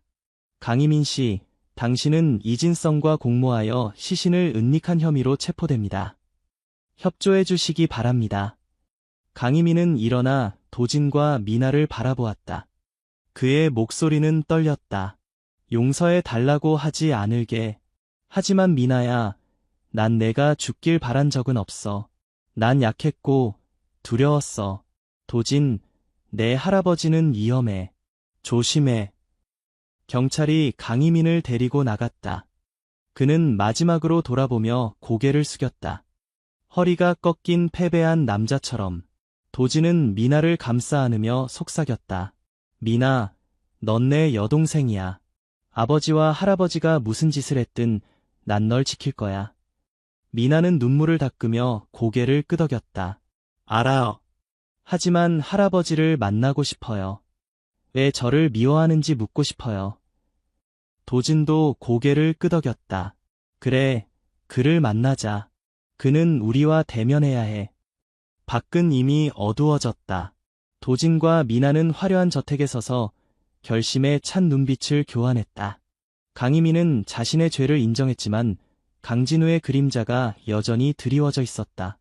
도진의 가문이 저지른 잘못에 대한 진실은 아직 완전히 드러나지 않았다. 그들은 멈출 수 없었다. 정윤의 비극과 가문의 고통에 관한 완전한 진실을 밝혀야 했다. 여정은 새로운 대면을 향해 계속되었다. 강희민의 저택은 그가 체포된 후 텅 비어 있었다. 도진과 미나는 거실에 홀로 서 있었고 마음은 무거웠다. 도진은 미나의 손을 잡고 낮은 목소리로 말했다. 미나, 아버지가 자백했지만 할아버지 강진우가 이 모든 일의 배후에 있어. 그를 만나볼래? 미나는 붉게 충혈된 눈으로 고개를 끄덕였지만 결연한 표정을 지었다. 만나고 싶어요. 그가 왜 저를 미워하는지, 왜 어머니를 미워했는지 알고 싶어요. 도진은 경찰서장에게 전화했다. 서장님, 아버지가 체포되셨네요. 할아버지 강진우는 어디 계신가요? 그는 외곽에 따로 사신다고 들었습니다. 경찰서장이 대답했다. 도진 씨, 저희가 조사해봤습니다. 강진우 씨는 나이가 많으시고 교외의 개인 저택에 살고 계십니다. 저희가 그를 체포하려 합니다. 당신 아버지를 강요한 증거와 정윤 씨를 협박한 편지가 있습니다. 함께 가시겠어요? 도진은 고개를 끄덕였다. 네, 가겠습니다. 제 여동생도요. 그는 저희를 마주해야 합니다. 그들은 차를 타고 서울 외곽의 한 대저택으로 향했다. 도중에 도진은 미나에게 이야기해 주었다. 할아버지는 내가 어릴 때부터 매우 엄격하셨어. 여자는 가문에 명예를 가져다 줄 수 없다고 믿으셨지. 난 이런 극단적인 믿음이 어디에서 왔는지 몰랐어. 그들이 도착했을 때 경찰차가 이미 저택 앞에 주차되어 있었다. 큰 문으로 들어서자 어두운 거실에 앉아있는 강진우의 모습이 보였다. 그는 늙었지만 위엄이 있었고 차가운 눈빛이 그의 얼굴 특징이었다. 도진과 미나를 보자 그는 입꼬리를 올렸다. 도진, 이 아이를 왜 데려왔니?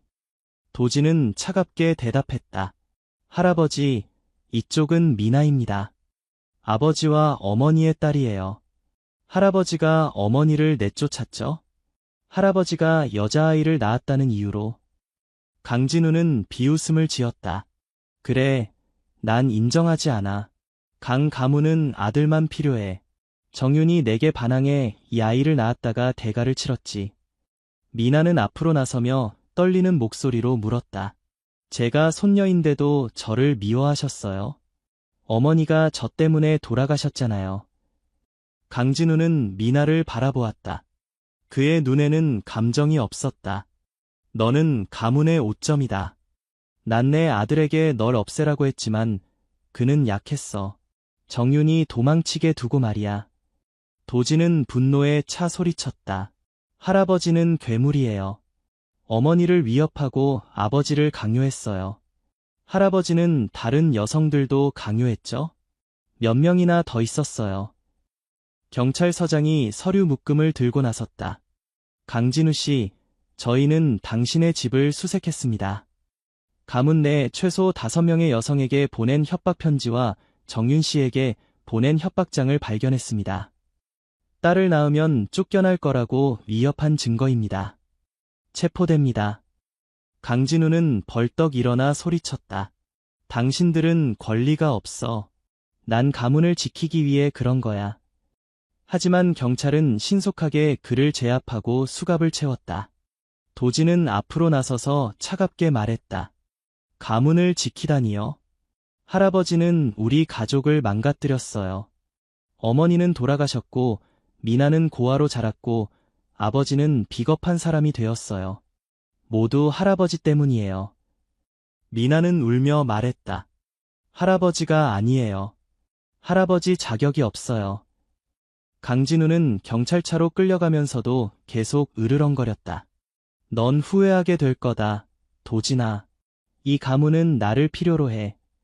도진은 등을 돌리며 말했다. 이 가문은 무너져야 해요. 할아버지와 아버지는 이제 충분해요. 경찰차가 강진우를 태우고 떠났다. 그는 30년 넘게 가문 내 여성들을 강요하고 딸을 낳은 여성들을 위협한 혐의로 기소될 예정이었다. 며칠 후 도진은 경찰서장으로부터 전화를 받았다. 도진 씨, 강진우 씨는 강요죄와 심각한 결과를 초래한 협박죄로 10년형을 선고받았습니다. 아버지 강희민 씨는 범죄 은폐로 5년형을 받았고요. 강 가문은 이제 해체되었습니다. 많은 상속자들이 상속권을 포기했습니다. 도진은 고개를 끄덕였다. 감사합니다, 서장님. 정의가 이루어졌군요. 그는 미나를 바라보며 물었다. 어떻게 생각해? 미나는 깊은 한숨을 내쉬었다. 슬프지만 마음이 가벼워요. 어머니의 억울함이 풀렸어요. 도진은 소녀를 안아주었다. 그래, 어머니는 너를 위해 희생하셨어. 이제 넌 나를 가족으로 갖게 됐어. 우리는 다르게 살 거야. 그들은 박 할머니의 집에 가서 모든 이야기를 전했다. 박 할머니는 울었다. 세상에, 너희 할아버지가 그렇게 악했다니 몰랐구나. 미나야, 넌 정말 고생 많았어. 미나는 미소 지었다. 이제 괜찮아요. 할머니, 전 도진 오빠가 있으니까요. 도진은 미나를 자신의 아파트로 데려가 진정한 여동생으로 돌보기로 결심했다. 그는 정윤의 무덤을 찾아 꽃을 놓고 속삭였다. 어머니, 할아버지와 아버지는 대가를 치렀어요. 미나는 이제 안전해요. 어머니 편히 쉬세요. 미나는 옆에 서서 작은 목소리로 말했다. 어머니, 저는 어머니의 딸이에요. 어머니가 자랑스러워할 수 있도록 잘 살게요. 바람이 살짝 불어왔다. 마치 정윤으로부터의 위로처럼. 다음 날, 도진은 가문의 변호사로부터 편지를 받았다. 강진우와 강희민의 재산은 압류되었지만 작은 일부가 도진과 미나에게 남겨졌다. 정윤이 비밀리에 모아둔 돈이었다. 도진은 미나를 바라보며 물었다. 이 돈으로 무엇을 하고 싶니? 미나는 대답했다. 공부하고 싶어요. 그리고 박 할머니를 도와드리고 싶어요. 오빠는요? 도진은 미소 지었다. 난 이걸로 새 출발을 할 거야. 우린 더 이상 그 가문이 필요 없어. 이야기는 완전히 끝나지 않았다. 도진과 미나는 여전히 과거의 그림자와 싸워야 했다. 강 가문의 몰락에 대한 소문, 오래된 지인들의 의심스러운 시선들. 하지만 그들은 서로를 의지했고 정의는 승리했다. 강진우와 강희민은 그들의 대가를 치렀지만 도진과 미나의 치유 여정은 이제 막 시작되었다. 도진 가문의 몰락 후 도진은 강희민의 사업을 정리하고 새로운 회사를 설립했다. 그는 미나를 좋은 학교에 보내고 박 할머니를 편안한 아파트로 모셨다. 미나는 공부에 열심이었고 특히 사회복지에 관심을 보였다. 어느 날 도진은 미나에게 말했다. 이제 우리는 진정한 가족이야. 난 내가 자랑스러워. 미나는 미소 지었다. 그녀의 왼손의 검은 점은 더 이상 부끄러운 것이 아니라 어머니의 유산이 되었다. 네, 오빠. 우리는 이제 새로운 시작을 했어요. 어머니도 행복해 하실 거예요. 진도 개 한 마리가 도진의 집에 새로운 가족으로 들어왔다. 도진은 그를 진실이라고 이름 지었다. 진실이는 미나를 특히 좋아했고 마치 그녀를 지키는 수호자처럼 항상 곁에 있었다. 강 가문의 어두운 유산은 사라졌지만 도진과 미나의 유대는 강해졌다. 그들은 더 이상 과거에 속박되지 않았다. 정윤의 희생은 결국 그들을 하나로 만들었고 새로운 시작을 가능하게 했다. 박 할머니는 종종 말했다. 운명은 이상한 법이야. 너희 둘을 갈라놓은 것이 결국 너희를 하나로 만들었구나. 진돗개 진실이가 미나의 발치에 누워 꼬리를 흔들었다. 점점 커져가는 새로운 가족의 상징이었다. 강진우와 강희민의 재판은 언론의 주목을 받았지만 도진은 미나를 보호하기 위해 그녀를 언론에 노출시키지 않았다. 그들은 조용히 자신들의 삶을 재건했다. 과거의 진실이 밝혀진 후 그들은 이제 미래를 바라볼 수 있었다. 어느 저녁, 도진과 미나는 한강공원에 앉아 일몰을 바라보았다. 진돗개 진실이는 그들 곁에 충실히 누워 있었다. 오빠, 미나가 물었다. 우리가 이렇게 만난 건 슬픈 일이지만 난 감사해요. 당신이 내 오빠라서. 도진은 미소 지었다. 나도 그래, 미나. 어머니는 항상 우리를 지켜보실 거야. 그들의 왼손에 있는 동전 모양의 검은 점은 이제 그들을 연결하는 상징이 되었다. 더 이상 숨길 비밀이 아니라 자랑스러운 유산이었다. 서울의 밤하늘 아래 새로운 시작을 맞이한 형제와 자매. 그들의 이야기는 슬픔에서 시작되었지만 희망으로 계속되었다. 진돗개 진실이가 그들 곁에서 충실히 지켜보며 새로운 가족의 탄생을 축하했다. 우리는 이제 함께야, 미나. 영원히 사이에는 무거운 공기가 감돌았다. 검은 점의 비밀이 그들을 그 누구도 준비되지 않은 극적인 여정으로 이끌고 있었다. 도진의 제안 후 미나는 가만히 서 있었다. 작은 손이 떨렸고 그녀의 눈빛은 두려움과 호기심 사이에서 갈등했다.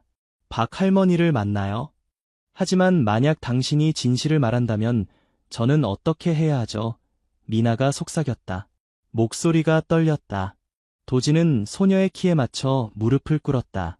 그의 눈빛은 단호했지만 동시에 고통스러웠다. 미나, 난 확신할 수 없어. 하지만 만약 내가 내 어머니의 딸이라면 넌 알 자격이 있어. 나도 마찬가지고.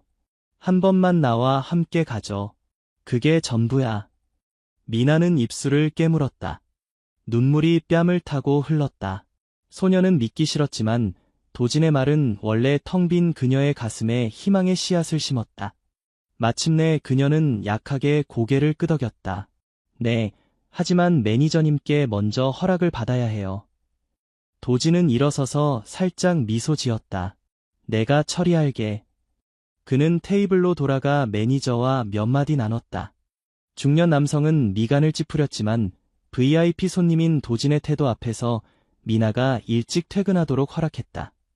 그날 밤 도진은 그의 고급차로 미나를 태우고 그녀가 박 할머니와 함께 사는 빈민가로 향했다.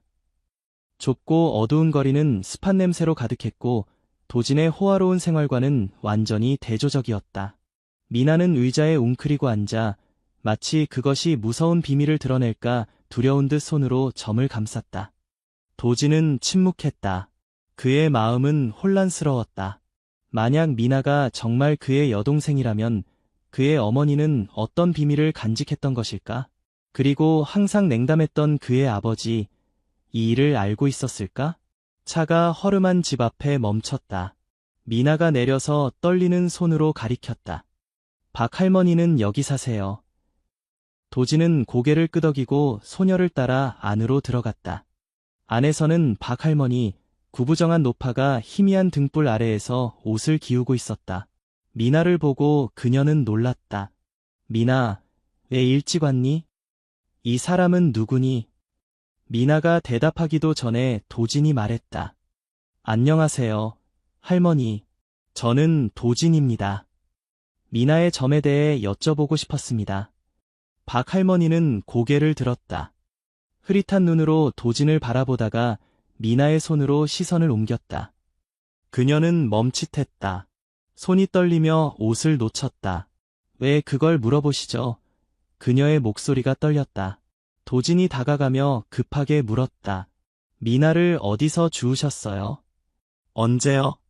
소녀의 어머니는 어땠나요? 박 할머니는 뒤로 물러났다. 그녀의 눈빛은 공포에 질려 있었다. 전 정확히 기억이 나지 않아요. 오래전 일이라. 기억 안 난다고요. 도진이 목소리를 높였다. 그는 지갑에서 오래된 사진 한 장을 꺼냈다. 사진 속에는 그의 어머니 정윤이 미소 짓고 있었고 왼손에는 미나의 것과 똑같은 검은 점이 보였다. 보세요. 이 여자가 미나의 어머니인가요? 박 할머니는 떨리는 손으로 사진을 들었다. 그녀의 입이 벙긋거렸지만 말이 나오지 않았다. 미나가 외쳤다. 할머니, 말씀해 주세요. 사실인가요? 박 할머니가 눈물을 터뜨렸다. 확실하지는 않지만 그 여자는 너무 마르고 약해 보였어. 난 시장 근처에서 미나를 발견했어. 죽은 여자 곁에 있었지.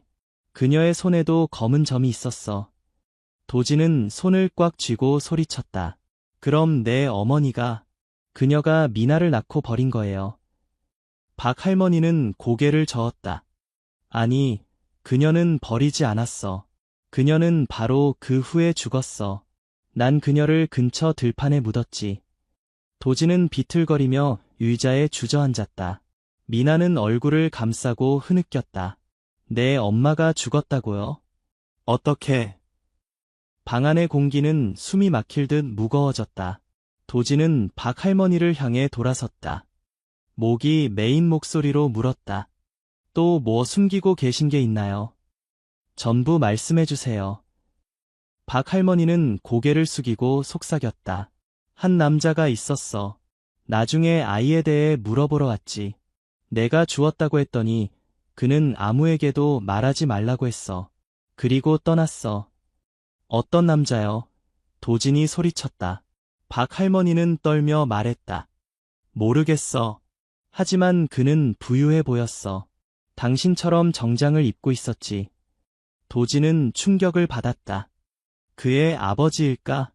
미스터리는 점점 더 복잡해져 갔고 그와 미나를 피할 수 없는 경류 속으로 끌어들이고 있었다. 허름한 집은 무거운 공기로 가득 찼다. 도진은 그곳에 서서 손을 꽉 쥐었다. 이마에 파란 핏줄이 돋아나고 분노와 고통으로 눈이 붉어졌다. 미나는 박 할머니를 껴안고 눈물을 흘리며 떨리는 목소리로 물었다. 할머니, 왜 저에게 아무 말도 안 하셨어요? 정말 제게 엄마가 있었던 거예요. 박 할머니는 고개를 숙였다. 주름진 손에 눈물이 떨어졌다.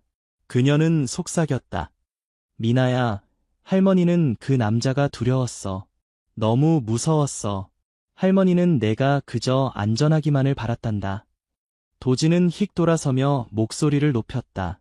그 남자, 자세히 설명해보세요. 어떻게 생겼죠? 박 할머니는 몸을 움츠리며 약한 목소리로 말했다. 잘 기억이 안 나요. 그는 키가 크고 검은 정장을 입고 있었어요. 목소리는 얼음처럼 차가웠죠. 그는 아이를 봤는지 물었고 내가 미나를 주었다고 하자 아무에게도 말하지 말라고 하고는 사라졌어요. 도지는 이를 갈았다. 그의 머릿속은 빙글빙글 돌았다. 어머니 정윤의 이미지, 부드러운 미소, 왼손의 검은 점, 그리고 그녀의 마지막 날들. 그녀가 설명 없이 집을 떠난 것, 그 남자는 누구였을까? 왜 비밀에 쌓여 있었을까? 박 할머니, 도진이 무릎을 꿇고 소녀의 어깨를 잡았다. 나와 함께 갈래? 진실을 찾아야 해. 미나는 망설이다가 고개를 끄덕였다. 그녀의 눈에는 겁에 질린 표정이 사라지고 약간의 용기가 깃들었다. 네, 더 이상 두렵지 않아요. 진실을 알고 싶어요. 어둠 속에서 도지는 고급차로 미나를 태우고 박 할머니가 언급한 작은 시장으로 향했다. 울퉁불퉁한 길 위로 헤드라이트가 어둠을 가르며 나아갔다. 미나는 웅크리고 앉아 점을 손으로 감싸 안았다. 마음은 혼란스러웠다. 도진의 마음도 복잡했다. 만약 어머니가 미나를 낳고 버렸다면 왜 그랬을까? 그리고 신비로운 남자, 그가 어머니의 죽음과 무슨 관련이 있을까? 차는 시장 가장자리에 멈췄다. 한밤중 그 지역은 텅 비어 있었고 멀리서 들려오는 들깨에 짖는 소리만이 정적을 깼다. 도지는 손전등을 들고 미나와 함께 내렸다. 그들은 박 할머니가 말한 불행한 여인을 묻었다는 들판으로 향했다. 희미한 달빛이 황량한 들판을 비추고 있었다. 도진이 물었다. 박 할머니가 정확히 어디라고 했지? 미나는 나무 몇 그루가 서 있는 빈 공간을 가리켰다. 이쪽이에요. 할머니가 여기 근처라고 하셨어요. 저는 한 번도 와본 적이 없어요. 도진은 무릎을 꿇고 맨손으로 흙을 파기 시작했다. 그의 동작은 급했고 초조했다. 미나는 옆에 서서 자신의 몸을 감싸 안았다. 무서웠지만 동시에 희망이 있었다. 갑자기 손전등 빛이 작은 금속 물체에 반사되었다. 흙 속에 묻혀있는 은색 목걸이였다. 도지는 움찔했고 떨리는 손으로 그것을 집어들었다. 목걸이의 펜던트에는 윤이라는 글자가 새겨져 있었다. 도지는 숨이 막히는 듯했다. 목소리가 떨렸다. 이건 어머니의 목걸이야. 항상 그녀가 걸고 다녔던 거야. 미나가 다가와 눈을 크게 뜨고 물었다. 당신 어머니의 거예요? 그럼 정말 제 어머니인가요? 도진은 목걸이를 꽉 쥐고 눈물을 흘렸다. 틀림없어. 어머니는 자신의 이름을 새겼어. 만약 그녀가 여기 묻혔다면. 그는 말을 끝내지 못했지만 그의 마음은 이미 확신하고 있었다. 미나와 자신은 이복 남매였다. 갑자기 멀리서 소리가 들렸다. 마른 풀을 밟는 발소리. 도진은 깜짝 놀라 미나를 나무 뒤로 끌어당겼다. 숨어. 누군가 왔어. 달빛 아래 한 남자의 큰 실루엣이 나타났다. 검은 정장을 입은 그는 천천히 그들을 향해 걸어왔다. 도진은 숨을 죽이며 심장이 빠르게 뛰는 것을 느꼈다. 남자는 도진이 흙을 판 자리 바로 앞에서 멈춰섰다. 그는 흙이 파헤쳐진 흔적을 확인하고는 낮은 목소리로 중얼거렸다. 누가 여기 왔지? 미나는 떨고 있었다. 작은 손이 도진의 손을 아플 정도로 꽉 잡았다. 그녀는 속삭였다.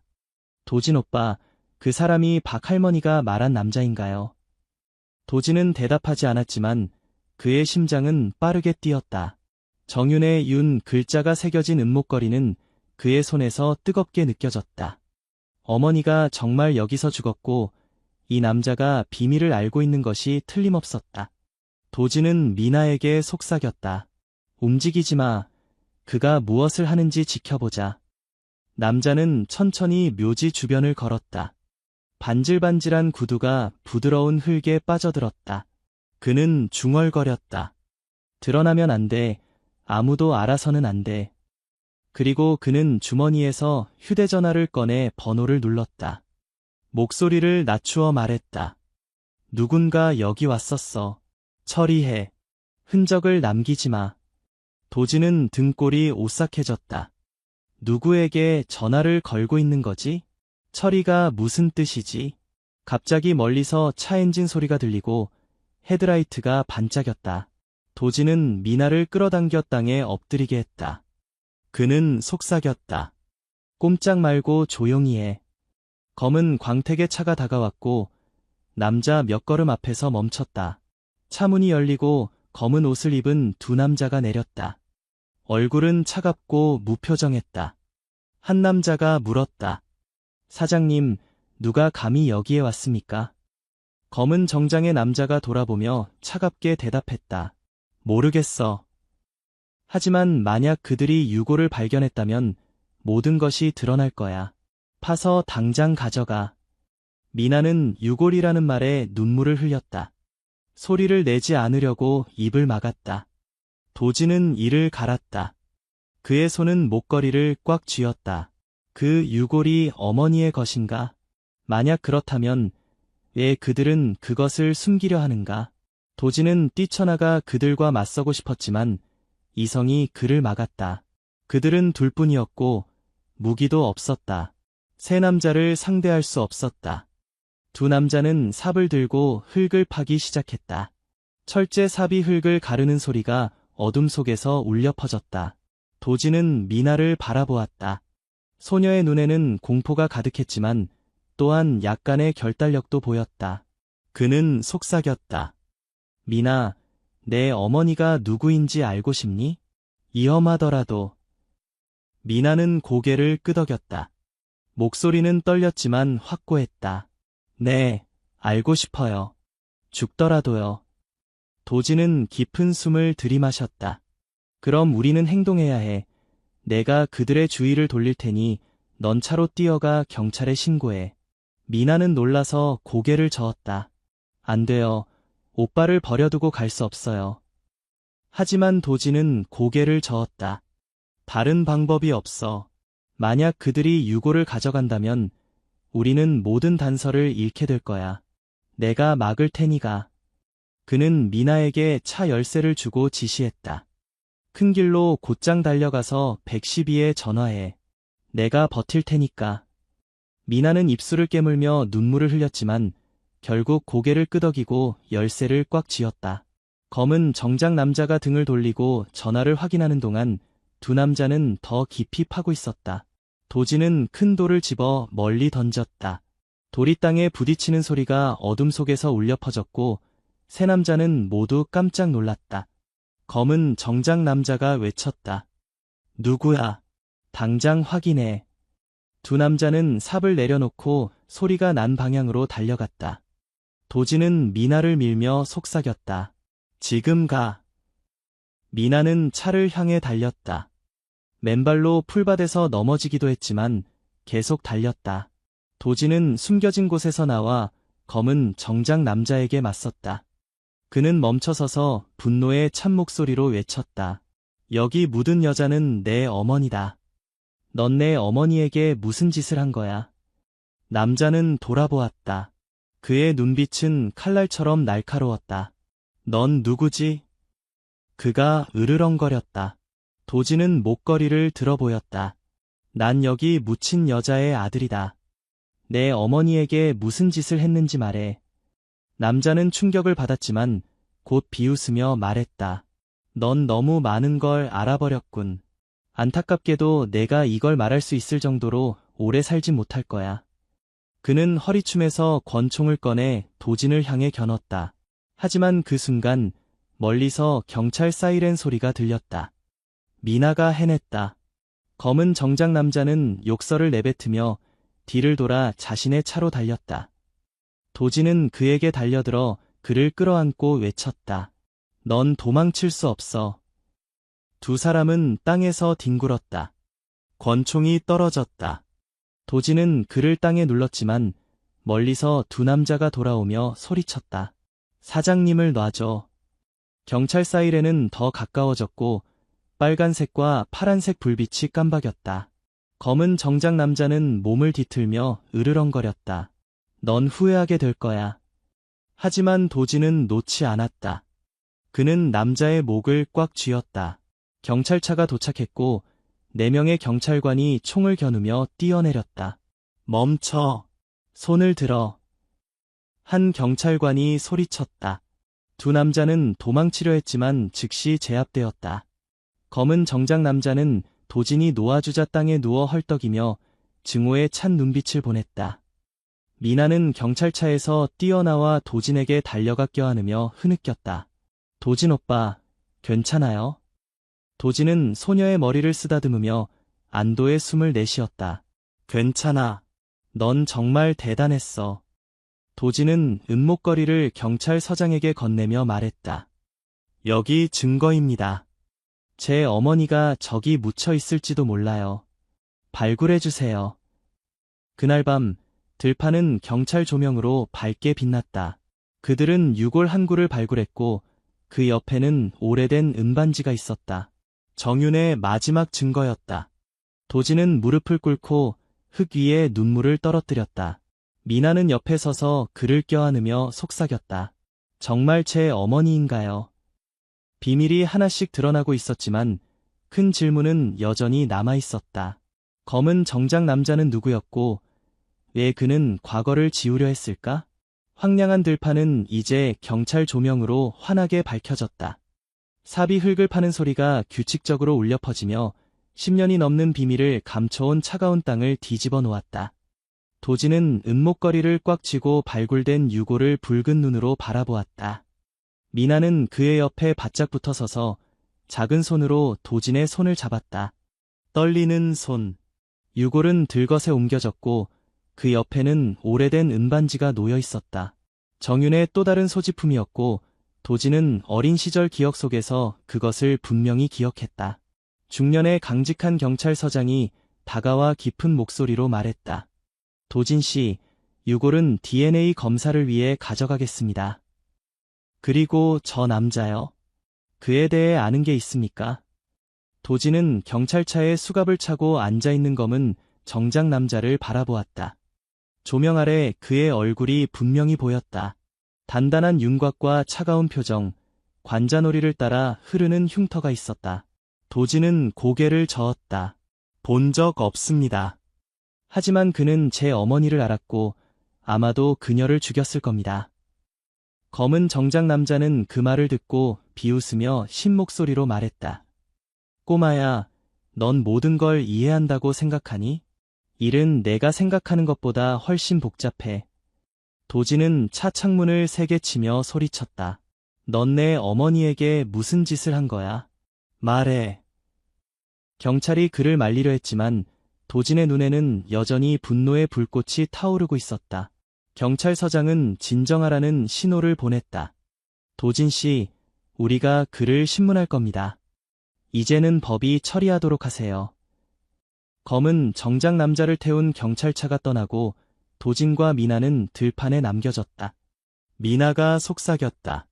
도진 오빠, 만약 저기 있는 게 제 어머니라면 왜 그들은 숨겼을까요? 도진은 소녀 앞에 무릎을 꿇고 그녀의 머리를 쓰다듬었다. 난 몰라, 미나. 하지만 알아낼 거야. 어떤 대가를 치르더라도. 그는 일어서서 미나의 손을 잡았다. 가자. 우리는 박 할머니를 다시 만나봐야 해. 그녀는 뭔가 더 숨기고 있을지도 몰라. 하늘이 밝아오기 시작했다. 도진과 미나는 허름한 집으로 돌아왔다. 박 할머니는 밤새 울어 눈이 빨갛게 된 채 의자에 웅크리고 앉아 있었다. 두 사람을 보자 그녀는 떨리며 물었다. 미나, 도진, 괜찮니? 들판에서 무슨 일이 있었어? 도진은 은목걸이와 반지를 테이블 위에 올려놓고 심각한 목소리로 물었다. 할머니, 이것들은 제 어머니의 것입니다. 그 남자에 대해 더 기억나는 게 있으신가요? 어떤 것이라도요. 박 할머니는 두 물건을 바라보았다. 떨리는 손으로 만지다가 갑자기 울음을 터뜨렸다. 세상에, 정말 그녀였단 말이니. 난 믿지 못했어. 그녀는 깊은 숨을 들이마시고 이야기를 계속했다. 12년도 더 전에 난 시장 근처에서 그 여자를 발견했어. 너무 약해 보였고 방금 출산한 직후였지. 그녀는 아이를 나에게 주며 지켜주세요.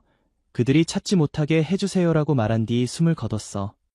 난 그녀를 들판에 묻었지만 며칠 후 그 남자가 나타났어. 그는 아이에 대해 물었고 내가 주었다고 하자 침묵을 지키라며 약간의 돈을 주고 갔어. 너무 무서워서 더 묻지 못했어. 도진은 이를 갈았다. 그들이 찾지 못하게라고 했어요. 누구를 말한 거죠? 박 할머니는 고개를 저었다. 모르겠어. 하지만 그녀는 부유해 보였어. 옷은 찢어졌지만 천은 고급스러웠어. 미나는 이 이야기를 듣고 박 할머니를 껴안으며 울었다. 제 어머니. 어머니는 누구를 두려워했던 거죠? 도진은 일어나서 앞뒤로 걸으며 머릿속이 복잡해졌다. 만약 그의 어머니가 비밀리에 미나를 낳고 도망쳤다면 누군가가 그 뒤에 있음이 분명했다. 그리고 검은 정장 남자는 열쇠를 쥐고 있었다. 갑자기 도진의 전화가 울렸다. 모르는 번호였다. 그가 전화를 받자 경찰서장의 목소리가 들렸다. 도진 씨, 우리가 그 남자의 신원을 확인했습니다. 그는 이진성이라는 사람입니다. 20년 전 당신 가족의 경호원이었죠. 현재는 큰 기업에서 일하고 있습니다. 하지만 이상한 점이 있어요. 그는 당신 어머니의 죽음이 사고가 아니라 누군가의 명령에 의한 것이라고 진술했습니다. 도진은 멍해졌다. 누구요? 누가 명령했다는 겁니까? 경찰이 대답했다. 그는 말하지 않았지만 우리는 그의 차에서 오래된 계약서를 발견했습니다. 강희민이라는 사람이 서명한 것이었어요. 도진은 충격을 받았다. 강희민은 그의 아버지의 이름이었다. 그의 심장이 멎는 것 같았다. 제 아버지요. 그는 중얼거렸다. 전화기를 떨어뜨릴 정도로 손이 떨렸다. 미나는 놀라서 외쳤다. 도진 오빠, 무슨 일이에요? 도진은 대답하지 않았다. 그의 눈빛은 공허했다. 만약 그의 아버지가 연루되어 있다면 그의 가족에 대한 모든 기억은 거짓이었다. 그는 어머니의 마지막 날들을 떠올렸다. 그녀가 종종 조용히 울던 모습, 아버지와 닫힌 방에서 격렬하게 다투던 때들. 어쩌면 그녀는 미나를 임신했기 때문에 도망쳤고 아버지는 이진성을 보내 그녀를 제거했을지도 모른다. 도진은 미나를 향해 돌아섰다. 우리는 경찰서에 가야 해. 이진성을 직접 만나봐야 해. 그들은 서둘러 차에 올라 한낮의 뜨거운 햇살 아래 경찰서로 향했다. 신문실에서 이진성은 철창 뒤에 앉아 있었다. 차가운 눈빛으로 도진을 바라보았다. 더 원하는 게 뭐지, 꼬마야? 그가 비꼬는 목소리로 물었다. 도진은 책상을 내리치며 외쳤다. 넌 내 아버지를 위해 일했어. 그가 내 어머니를 죽이라고 명령했나? 이진성이 비웃으며 말했다. 넌 영리하군. 하지만 난 아무 말도 안 할 거야. 내 할아버지에게 가서 물어봐. 도진은 분노를 느끼며 소리쳤다. 넌 도망칠 수 없어. 내 어머니를 묻은 걸 봤어. 내가 대가를 치르게 할 거야. 이진성은 입꼬리를 올렸다. 묻은 사람은 나야. 하지만 실제로 손을 댄 건 내가 아니야. 그 아이가 살아남은 줄은 몰랐어. 미나는 눈물을 흘리며 소리쳤다. 무슨 말이에요? 제 어머니는 어떻게 돌아가신 거죠? 이진성은 미나를 바라보며 한순간 흔들리는 눈빛을 보였다. 내 어머니는 강했어. 널 낳고 도망갔지만 결국 그녀는 도망칠 수 없었어. 난 그저 뒷정리를 했을 뿐이야. 도진은 이진성에게 달려들어 그의 얼굴을 치료했지만 경찰이 그를 저지했다. 경찰서장이 말했다. 충분합니다. 도진 씨, 우리가 더 조사할 겁니다. 이자는 도망치지 못할 겁니다. 도진은 숨을 거칠게 내쉬며 미나를 밖으로 데리고 나갔다. 밝은 햇살 아래 그는 소녀 앞에 무릎을 꿇었다. 미나, 미안해. 만약 우리 아버지가 이것을 했다면 난 어떻게 대면해야 할지 모르겠어. 미나는 흐느끼며 말했다. 전 오빠를 탓하지 않아요. 하지만 전부 알고 싶어요. 도진은 고개를 끄덕였다. 그의 눈빛은 단호했다. 알겠어. 우리는 진실을 찾을 거야. 아무리 오래 묻혀 있어도 더 이상 숨길 수 없어. 멀리 경찰차 안에서 이진성은 그들을 바라보며 중얼거렸다. 넌 견딜 수 없을 거야.